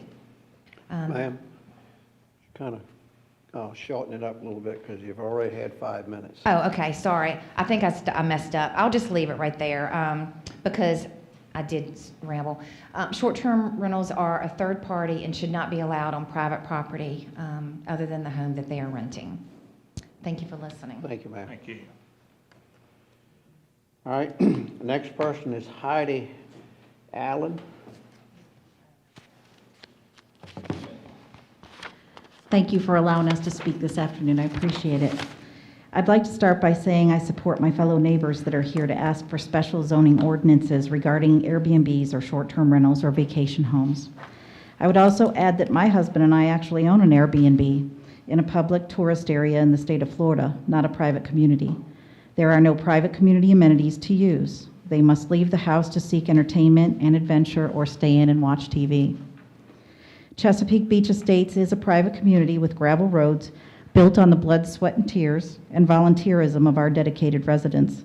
We do our own fundraising, our own maintenance of the beaches, seawalls, jetties, pier, riprap, and roads, as well as all the common areas in our little family community. Our children and grandchildren have grown up here feeling safe because we know each other and we watch out for our neighbors. Since these Airbnbs have come into the Chesapeake Beach Estates, I personally have encountered an uncomfortable situation involving my grandson. A male renter was staring at my grandson, watching his every move. enough so that my, at the time, 9-year-old, oblivious to the world around him grandchild, noticed.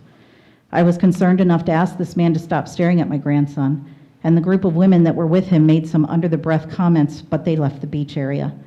No one knows these people. The owners of the Airbnbs do not know to whom they are renting. Another instance took place, and a male renter was taking pictures of our children on the beach. Human trafficking is real, and it is happening more and more. Research has shown that in areas with an increase in Airbnbs, short-term rentals, vacation homes, whatever they're called, the crime rate goes up, and that is not what we want. There have been fires on the beach, trash left behind, general disrespect for the amenities and residents of our neighborhood. When these renters come here, they have no regard for anyone except for themselves because they're on vacation, and that's all that matters. The owners of the Airbnbs might argue that their renters are bringing in business to the local community, and I beg to differ. There are not many places to go or things to do in this area. People get their groceries or bring them from home, and they make themselves at home with zero regard for anyone else. The nightly fees that these owners charge to offset the cost of a home they're not living in are so high in most cases that people do not want to spend the extra money to go anywhere else. I respectfully ask that you hear us out and understand that we want our private neighborhood to remain private, and we want to keep our children and grandchildren safe. Thank you. Thank you. Thank you. All right, next person is Lorraine Trice. Price, yes, thank you. Good evening. Good evening. My purpose tonight is to give you a little back history of Chesapeake Beach Estates. My husband's family has been here since the 60s. We both love coming here to visit so much with our children, we became part of the Chesapeake Beach community and family. Our uncle told us the story of how members of our community came together to build the bulkhead walls that protect our beach, and not only volunteered their time, but took their vacation time from work to do so. Even before we bought our place in Chesapeake Beach, my husband hauled equipment from Richmond down here most weekends to help work on the beach, Beach Hill, and the roads. Now we have been landowners for 20 years, and he continues to work on all these areas. When the county sewer was installed in our community in 2003, the roads became almost impassable. He and another neighbor used their tractors to prepare the roads for gravel. Our Civic Club members approved $30,000 to gravel the roads. Now think back in 2003, that's a lot of money. So many neighbors joined together to fix our picnic area and to build the walls and install drainage to help with erosion of that area. The Civic Club continues to provide gravel for our roads as well as supplies for our beach area.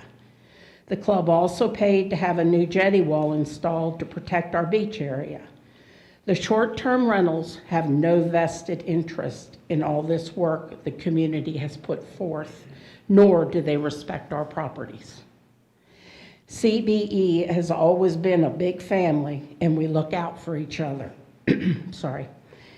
We know our children and grandchildren are safe here, but with the transients in our neighborhood now, we don't have the safe feeling anymore. Because the county isn't responsible financially for our roads in our community, nor the other two communities in R3, is why I'm asking for us to be looked at differently than the rest of the community and ask for different regulations and conditional use permits to control this growing issue. Thank you so much for your time and consideration. All right, thank you. All right, next person is Lloyd L., and I'm sorry I can't read it, but it looks like it's Junior on the end. So thank you. Good evening. I'm just going to make it short. I didn't prepare anything, and I've been a part of Chesapeake Beach for like 40 years. And everything you've heard here tonight from these people is gospel. We all come together, we worked hard together to build our little piece of heaven. And I feel like it's starting to get slipped away. I live next door to an Airbnb. And I try to step back, stay neutral, make no comments. Just because I like the people that own it. They have wonderful children, they're nice people, enjoy talking to them. But when they're not there, I've had incidents where they've been arguing and fighting, doors slamming, cussing, late into the hours to where it finally stopped as I picked up my phone to call the police. I've seen situations where the lady hit a telephone pole, apparently on something, got out and said, well, okay, we don't want that in our neighborhood. It's a private community, and we need to come up with some kind of way to stop this before it gets worse. And I've seen this with my own eyes, and that's not the only 2 incidences. So anything you could do to help us, we would certainly appreciate it. Thank you. Thank you, sir. All right, next person is Debbie Lewis.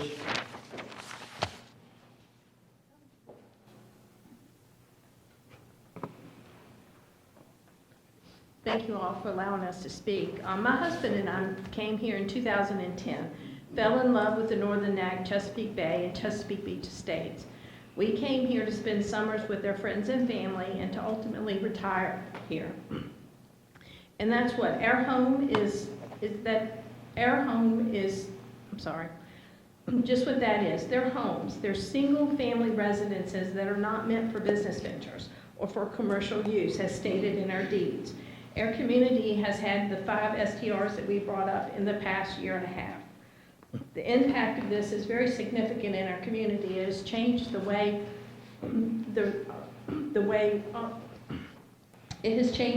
things feel among the residents. As I understand it, our community, Chesapeake Beach Estates, is zoned for R3 due to our small lot sizes and close proximity of our neighbors.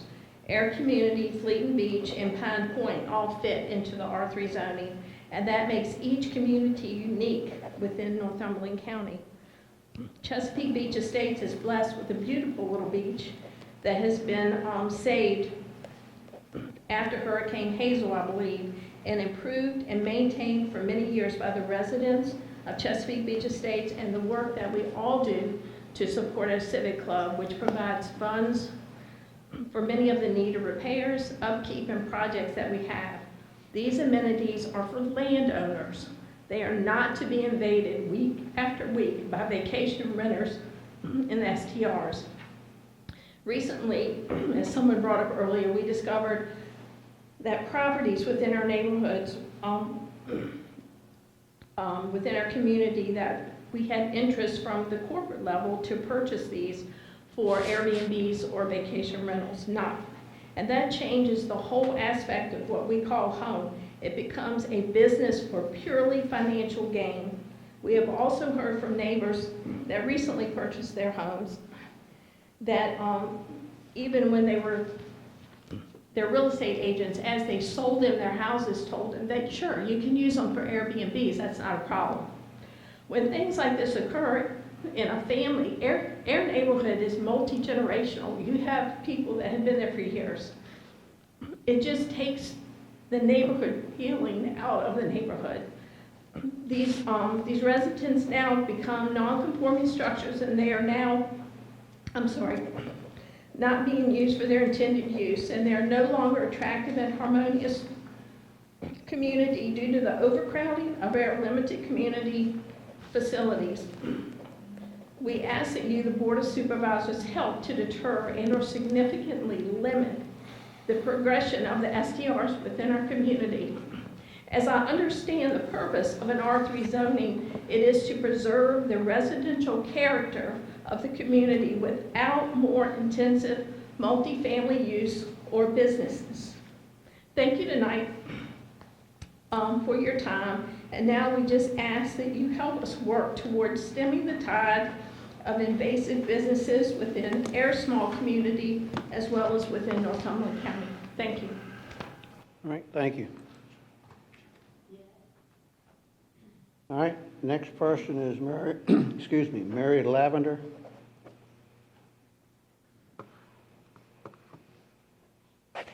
Thank you. My husband and I retired to Chesapeake Beach 6 years ago.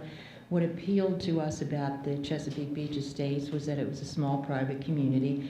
I realize some of this information is going to be a little bit redundant, but I'm here to just illustrate the mindset and the attitude of what we have experienced from the current existing owners of the Airbnbs.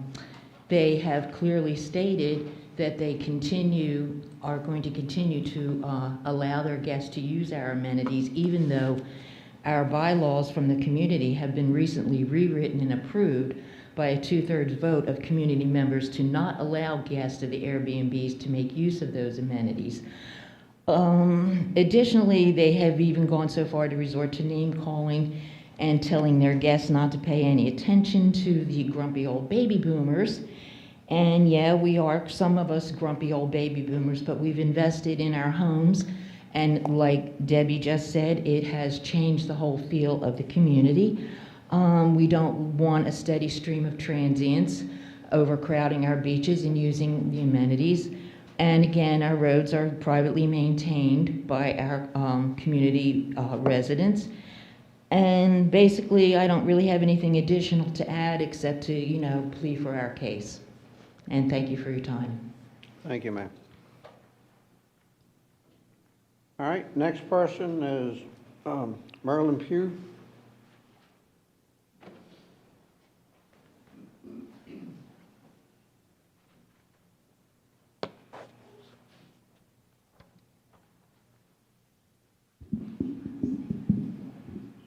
Hi, the last time I came before this body, okay? It's been a while. It's been a while, and you were on the board, and you were on the board, and you were on the board. And I came on behalf of the library to ask for funds so that we wouldn't lose our state funding. And you came through with it, and we thank you very much. I'm not here to ask for money today, but to ask for some support and perhaps assistance on something. My husband and I came here in 2000. We built a house, and for a while we were back and forth. One of the major frustrations, probably the biggest frustration I've had here, has been with internet connectivity. I was still working then. I was teaching online, and to get internet connectivity, I had to do a dial-up, either to Montrose or Warsaw, I don't remember which it was. And trying to get things downloaded onto my computer, you could see the lines come up one word at a time. Well, fortunately, Caballero came along, and it was much better, but Caballero had its drawbacks as well. It's only 3 megabits per second. It slowed down with more users, stopped working in heavy rain and snow, and stopped completely when the trees leaved out. So we kept looking for solutions.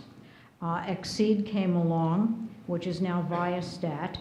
It has speeds of less than 10 megabits per second. Same issues of heavy rain and snow. We still have them. We cannot stream. We have buffering when we are downloading, seeing the little thing go round and round and round and round. We can't YouTube without that buffering.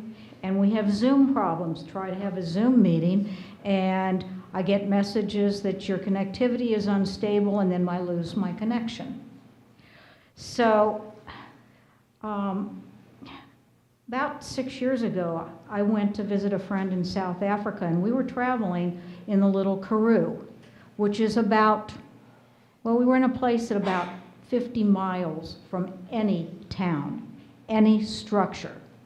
And with her iPad, we had better connectivity there than we have now here, 3 hours away from the nation's capital, supposedly the most technologically advanced country in the world.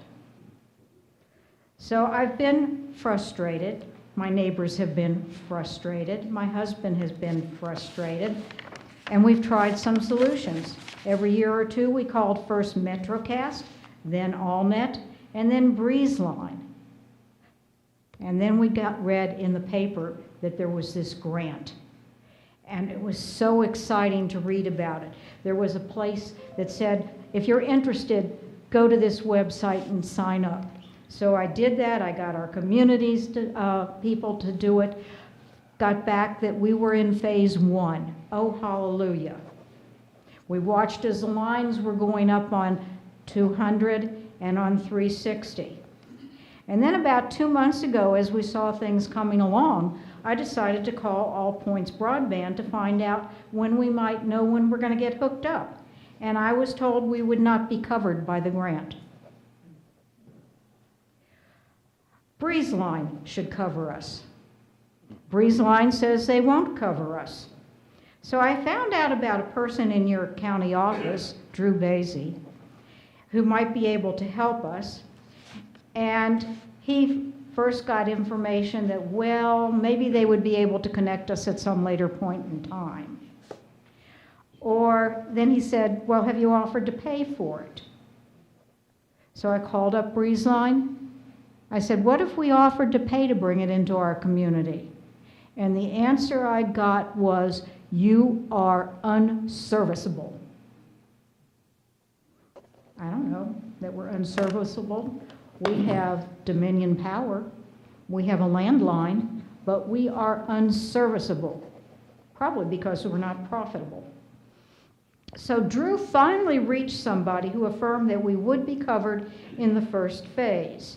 That's great news, but now we've got conflicting information. Though I think that Drew got to someone who was more informed and reliable than the person that I talked to on the phone. What we would like you to do is to assure us that our community is not going to slip between the cracks, that we are not going to be stuck with less than 10 megabits per second, that we are not going to be able to ever stream anything or have good Zoom conversations or download things on YouTube. We would like to ask you to support us and, if necessary, assist us in making sure that we get our coverage. Thank you very much for your time. Thank you. All right, next person is Dave Miller.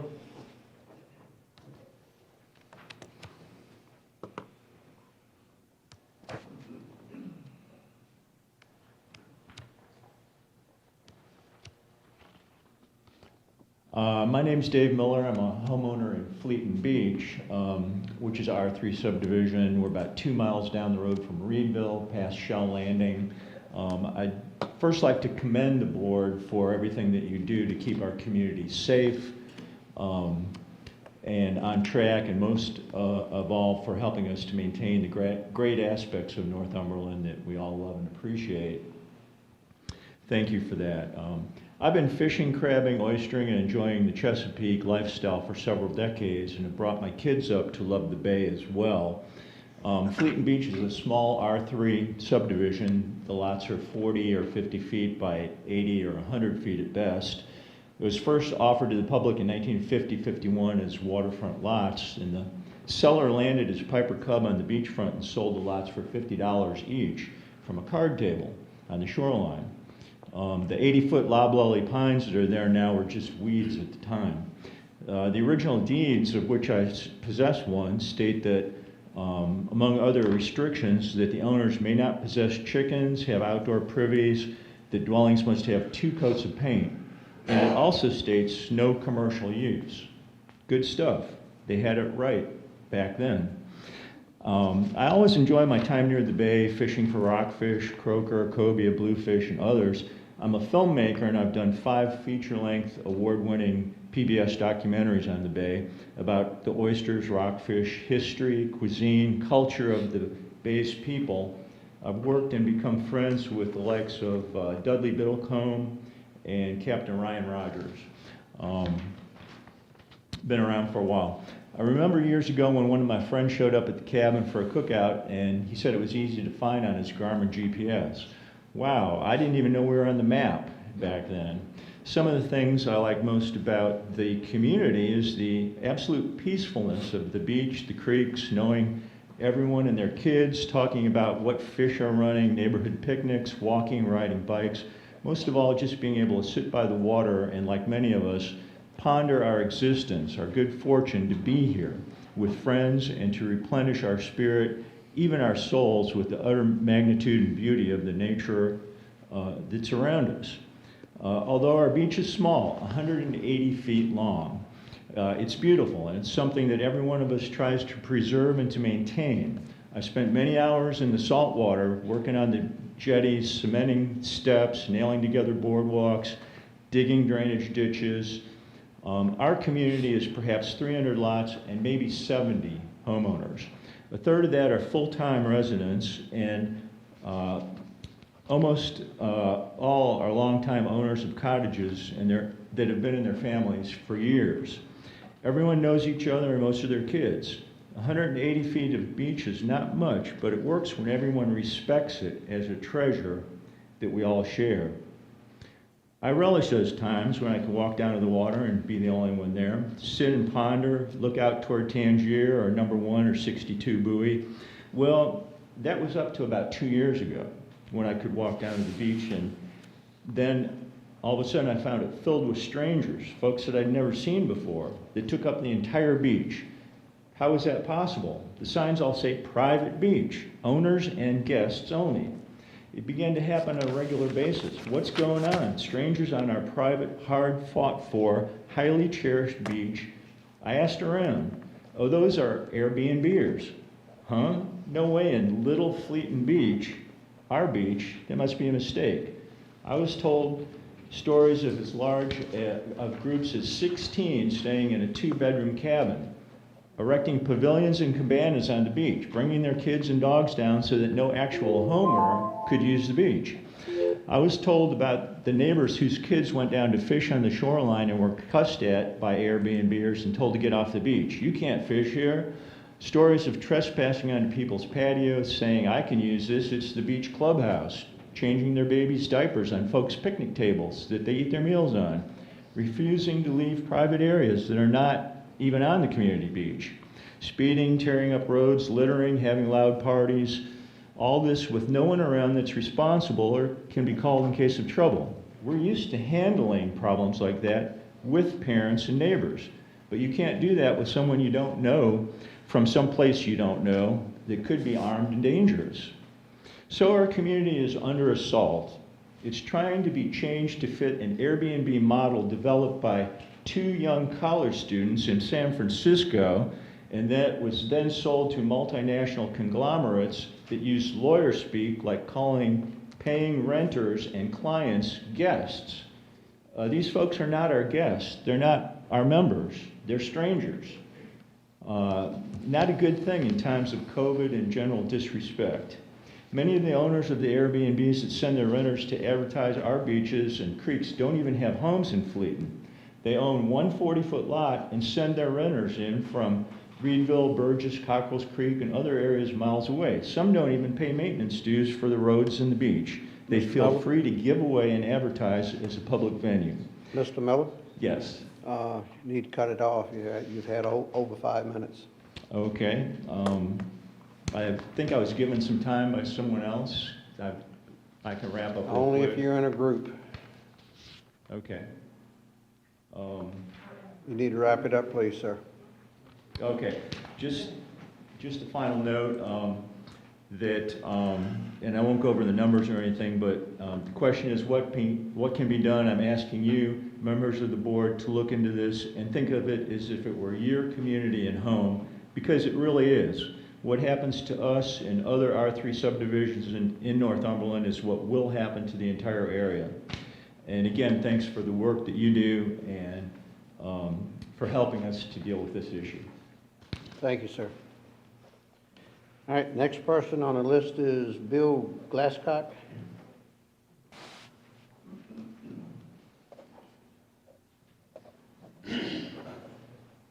I would like to thank all the board members for the opportunity to speak in front of you tonight. My name is Bill Glasscock, and my family's owned a home in the private beach community of Fleeton Beach in Reedville since 1951. I'm here to talk about issues that have risen in Fleeton Beach and other R3 communities in Northumberland County since short-term rentals have been introduced to our residential communities.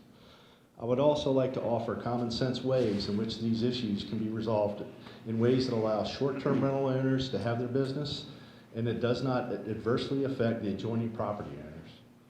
Fleeton Beach is a small private community of roughly 70 homes that share the substantial costs of maintenance on our private roads, insurance on our community and jetties, and our small community beach. Our lots are small and houses and homes occur in a much higher density than is found in most of Northumberland County. It's a tight-knit community and we're all neighbors who know each other. Short-term rentals appeared in our community in the past few years, and these businesses have had a profound effect on our residential neighborhood. Customers of these short-term rentals have removed rocks from private jetties to make fires on the beaches, endangering homes on the leeward shore. Our small community beach is overcrowded with short-term rental customers that have 12 people staying in a house designed for half as many guests. Our neighbor beside the community beach had a short-term customer trespass and change their baby's diaper on the table on their porch that they used to eat on. There's a major concern for insurance liability should one of these short-term customers be injured in our community. There's been a disregard for our community rules as well as county and state laws. Our roads have received additional wear from speeding and from frequent turnover of transient customers that stay for only 2 days and then on to the next round of customers.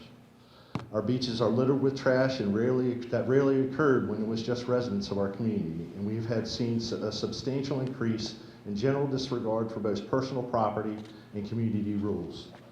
I ask for the approval of zoning ordinances related to short-term rentals in Northumberland County that are designed to provide relief for these issues. Many of our neighboring counties on the peninsulas of Virginia have already enacted these measures, or like our neighboring county, Lancaster, are well on their way to put them in place. These common sense regulations would protect taxpayers in your communities, as well as allow short-term rental operators to conduct business in a way that does not adversely affect the communities they operate.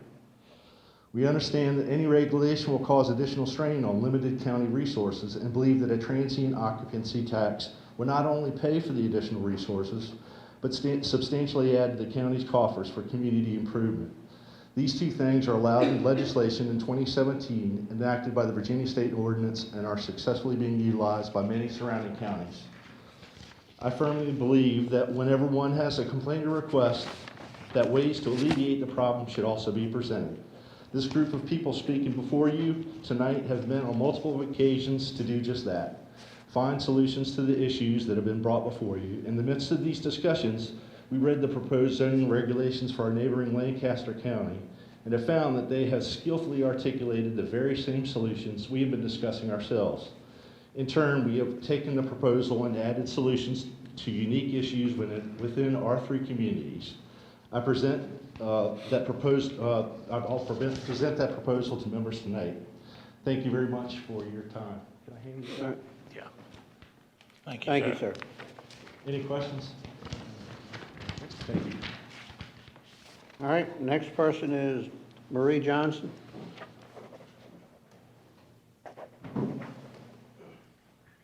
Hey, Mary. Good evening. I'm Marie Johnson. I also own a property at Fleeton Beach. It's one I think of 5 generations have been coming to Fleeton Beach, and many of our Chesapeake Beach residents know it's a very small, family-oriented community. We have also been impacted by the Airbnb. A lot of their guests do not seem to know where their property lines are or don't care. We've had them trespass on private piers. They've trespassed on private beaches. Most of them will leave upon telling so, but if you're not there and someone falls off your dock, you're certainly concerned about the liability of it. Speeding has been a major concern as we also maintain our own roads. Even though we do have a speed limit sign up, I don't know how we can enforce it with these Airbnbers complaining to the owners have seemed to do little about that as well.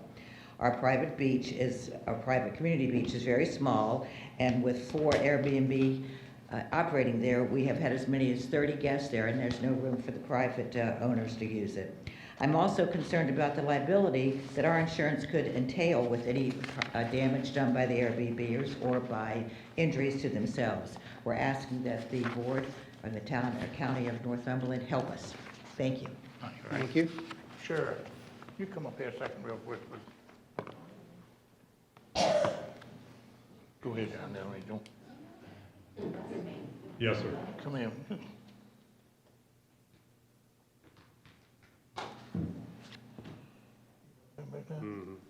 Okay, thank you. All right, I have no one else signed up on the sheet for public comment, but does anybody else like to speak?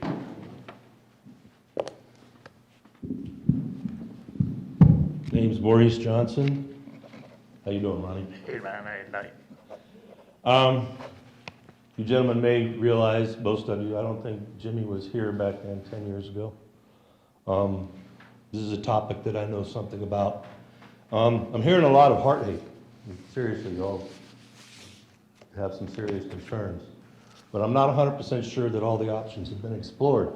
I haven't heard anybody mention that they called the police. I haven't heard anybody mention that they've worked with the property owner.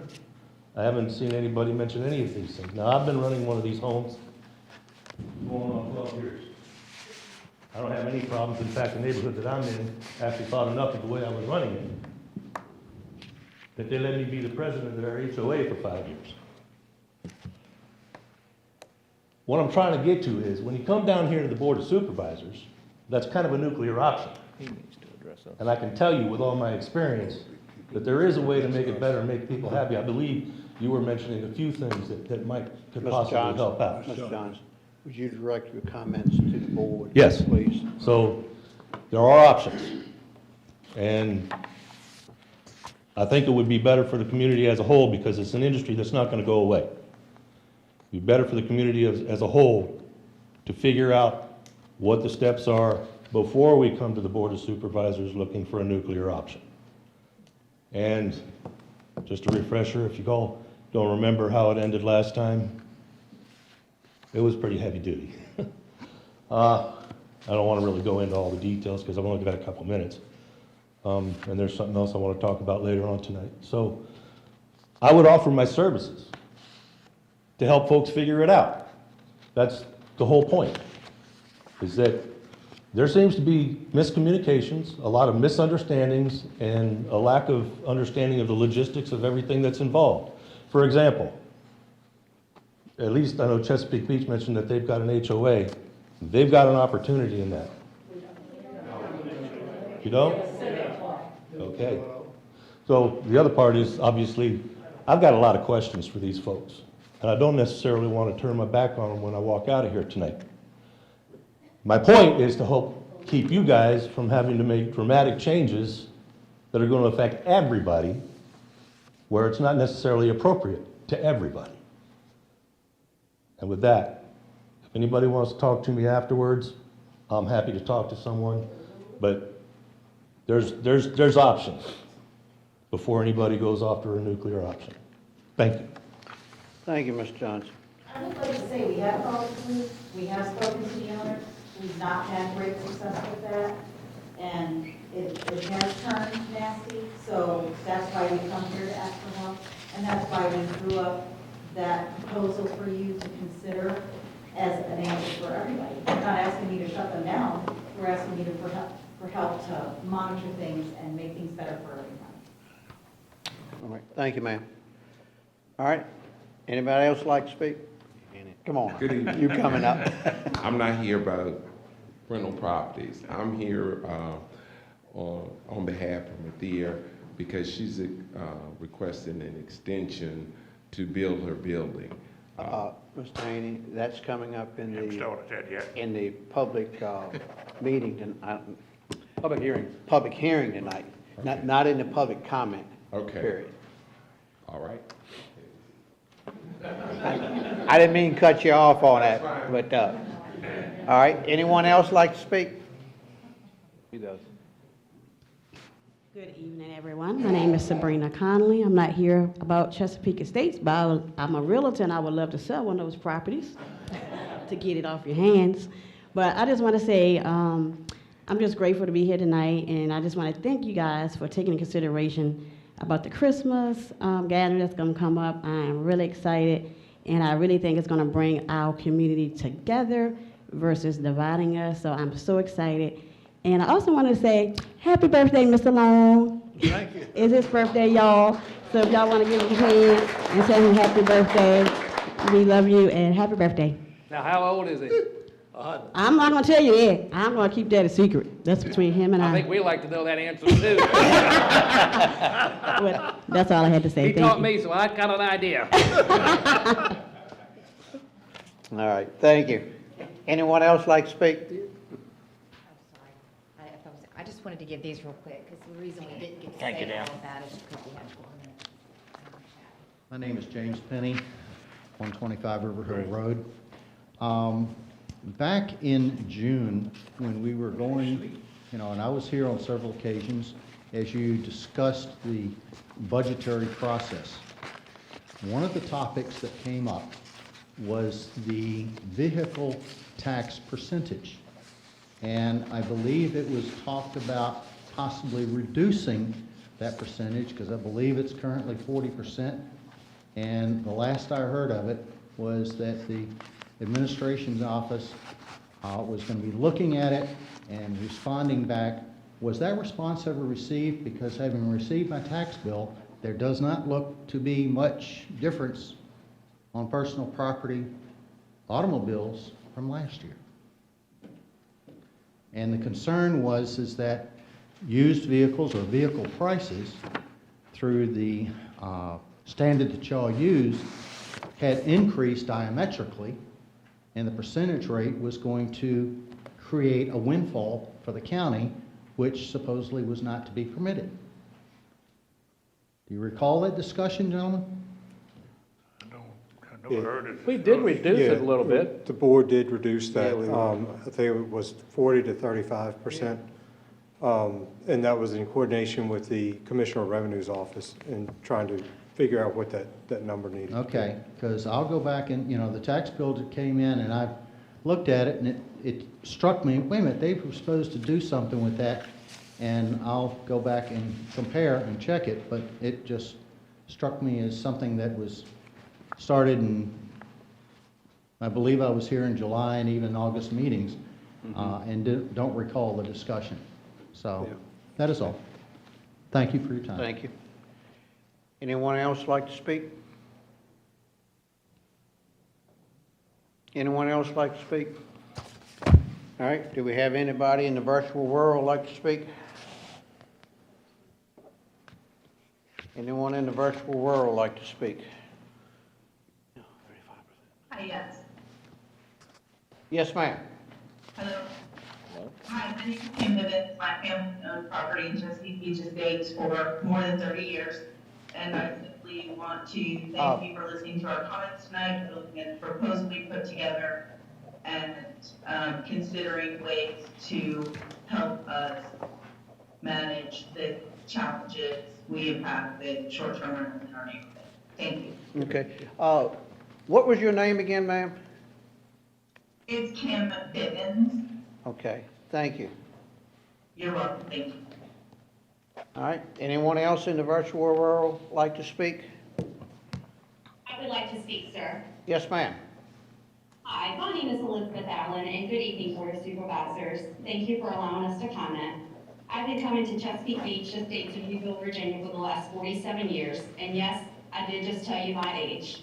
Chesapeake No, you Estates didn't. rebuilt are near and dear to my heart. I consider it like Mayberry. Yes, we have neighbors that check on each other. We have neighbors that come together as a community to accomplish tasks within our neighborhood, such as beach maintenance, jetty repair, placing riprap along our beach for protection from storms, cutting community grass, etc.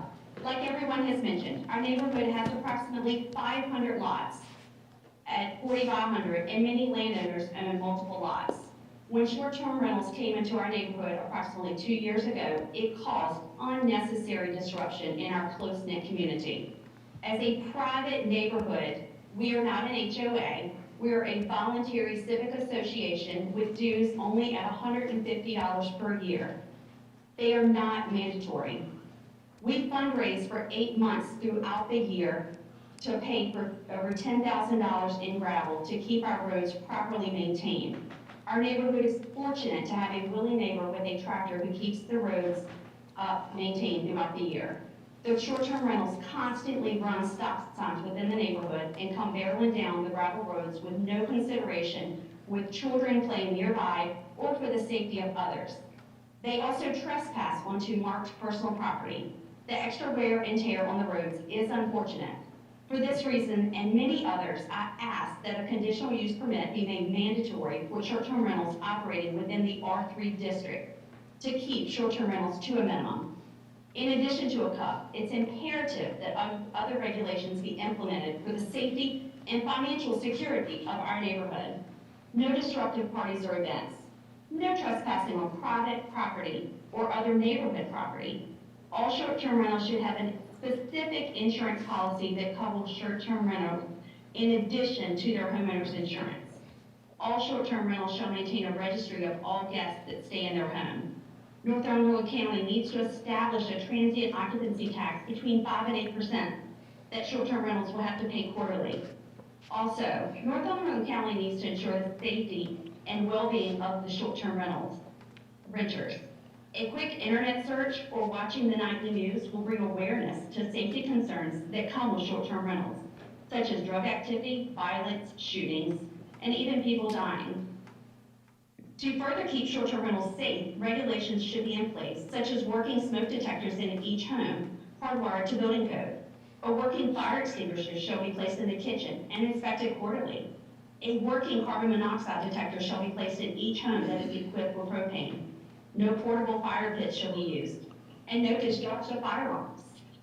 As you listen tonight, I ask you go home and research surrounding counties and towns that are now putting restrictions in place, such as the towns of Urbana and Irvington, Sandbridge, Lancaster, Williamsburg. There is so much more I can speak on tonight, but I ask that you carefully consider imposing regulations for the R3 district and Northumberland County, not only for your taxpayers, but for the safety of your short-term rental guests. Thank you. All right, thank you. All right, anyone else in the virtual world like to speak?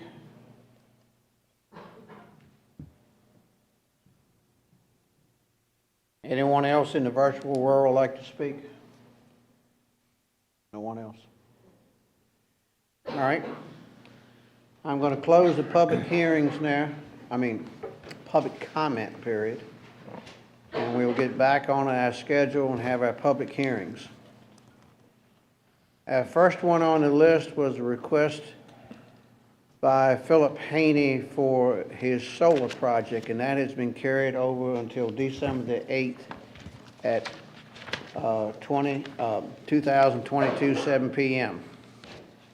Our next request on the list is a request by Crystal Cove Housing, LLC owner, and Meredith Haney, applicant, for extension to their conditional use permit. All right. Mr. Haney?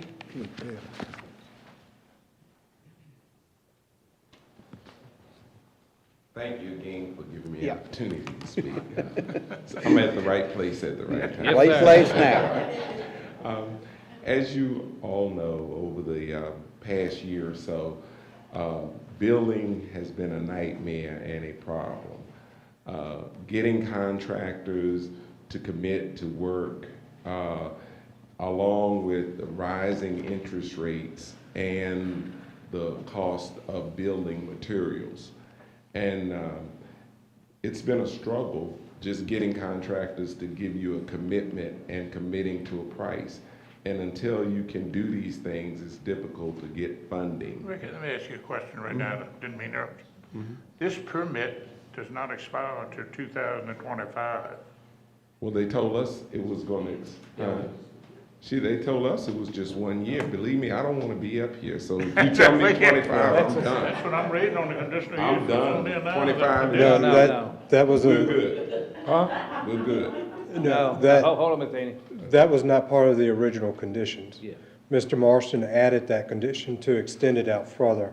Conditional use permits are for a 1 year time period, and unless it's otherwise specified by the Board of Supervisors. So Mr. Marston did put that time frame in there as an additional condition to November 10th, 2025. But it's listed under the suggested conditions. No. Was that approved? No, that was not, that has not been approved yet. That's suggested conditions for tonight after approval. Excuse me, go ahead, Ricky. Well, I think. Keep on. No, you're fine. It's just, we need a little more time to nail down the price, the funding and the financing and all of this. And, because a couple of people have suggested that we wait a little while until this economy levels out. They're not in the business of, they're thinking that things are gonna go down and they don't want you to be stuck with this high cost of building, which from the time we started, this project has almost tripled. Thank you for your patience. Right. Not a problem. All right, any board members have any comments before open public hearing? No, the conditional use. All right. I will open the public hearing, and I have one person here who wants to speak, and that's Maurice Johnson. That's when they heard it, so it's good for This should be fairly quick because I think everybody's on the same page. I looked at the property, I looked at what they want to do with it. To me, it's a no-brainer. It's going to help everybody. But that's just my particular position. The way things are needed around here, we got a kind of a patchwork of facilities around the county, and that particular property just seems to look perfect and it's ripe for growing. So I would say go for it. Thank you. Thank you. All right, anyone else like to speak? Anyone else like to speak? All right, anyone in the virtual rural like to speak? Anyone in the virtual rural like to speak? Haven't invited more. All right, since we don't have anyone else wanting to speak, I'm going to close the public hearing and the matters before the board now. Chairman, I move that we grant the permission to extend this permit. With a conditional use. With the You're conditional subject to the use. conditions. All right. Second. Ms. Tadlock, would you read those conditions? Sure. The suggested conditions, if approved, all required permits and/or licenses shall be obtained from all appropriate regulatory agencies, including but not limited to the Virginia Department of Transportation, Department of Environmental Quality, and Virginia Department of Health. A structural buffer or a vegetated buffer shall be established and maintained on the southern property line to screen tax map parcel 8B145B. All exterior lighting shall be non-reflective and directed downward. And an additional condition was placed on it. This permit shall expire on November 10th, 2025. All right.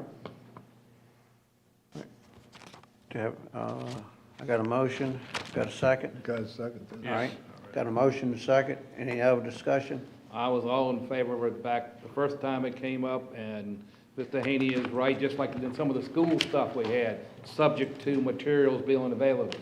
I know homeowners who are not building their property for the exact same reason Mr. Haney mentioned, and I can understand trying to avoid any more costs that you can't control. Because like, we had a hurricane that just hit Florida, price of plywood's going up. We know that's gonna happen. So I have fully support this request. It's obviously needed by Marthea, and I've supported then, I fully support it now. All right, anyone else? If not, all those in favor, say aye. Aye. Thank you. All right, our next public hearing tonight, let's see, is an amendment to the County Code, Chapter 7-2, which will clarify the use of golf carts. And Mr. Tadlock, I'll let you take that. Sure. Basically, it's, which will clarify the use of golf carts and utility vehicles along Main Street in Reedville to those areas only designated as 25 miles per hour or less. The way that language is currently written, it does conflict from the beginning to the end of Main Street, and there are different speeds along Main Street, 35 and 25. So this would just limit the golf carts, which follow state code, to those areas of 25 miles per hour or less. All right. Any board members have any comments or questions? All right, I'll open the public hearing. Anyone here tonight like to speak on this particular issue?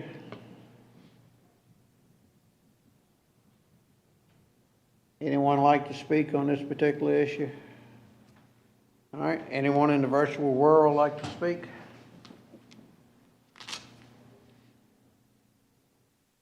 Anyone in the virtual world like to speak? No one? All right. I'm going to close the public hearing. The matter is before the board. Chairman, I move we grant this, so approve this change in the ordinance. Second. All right, got a motion and a second. Any other discussion? If not, all those in favor say aye. Aye. All right, I have nothing else on the agenda tonight.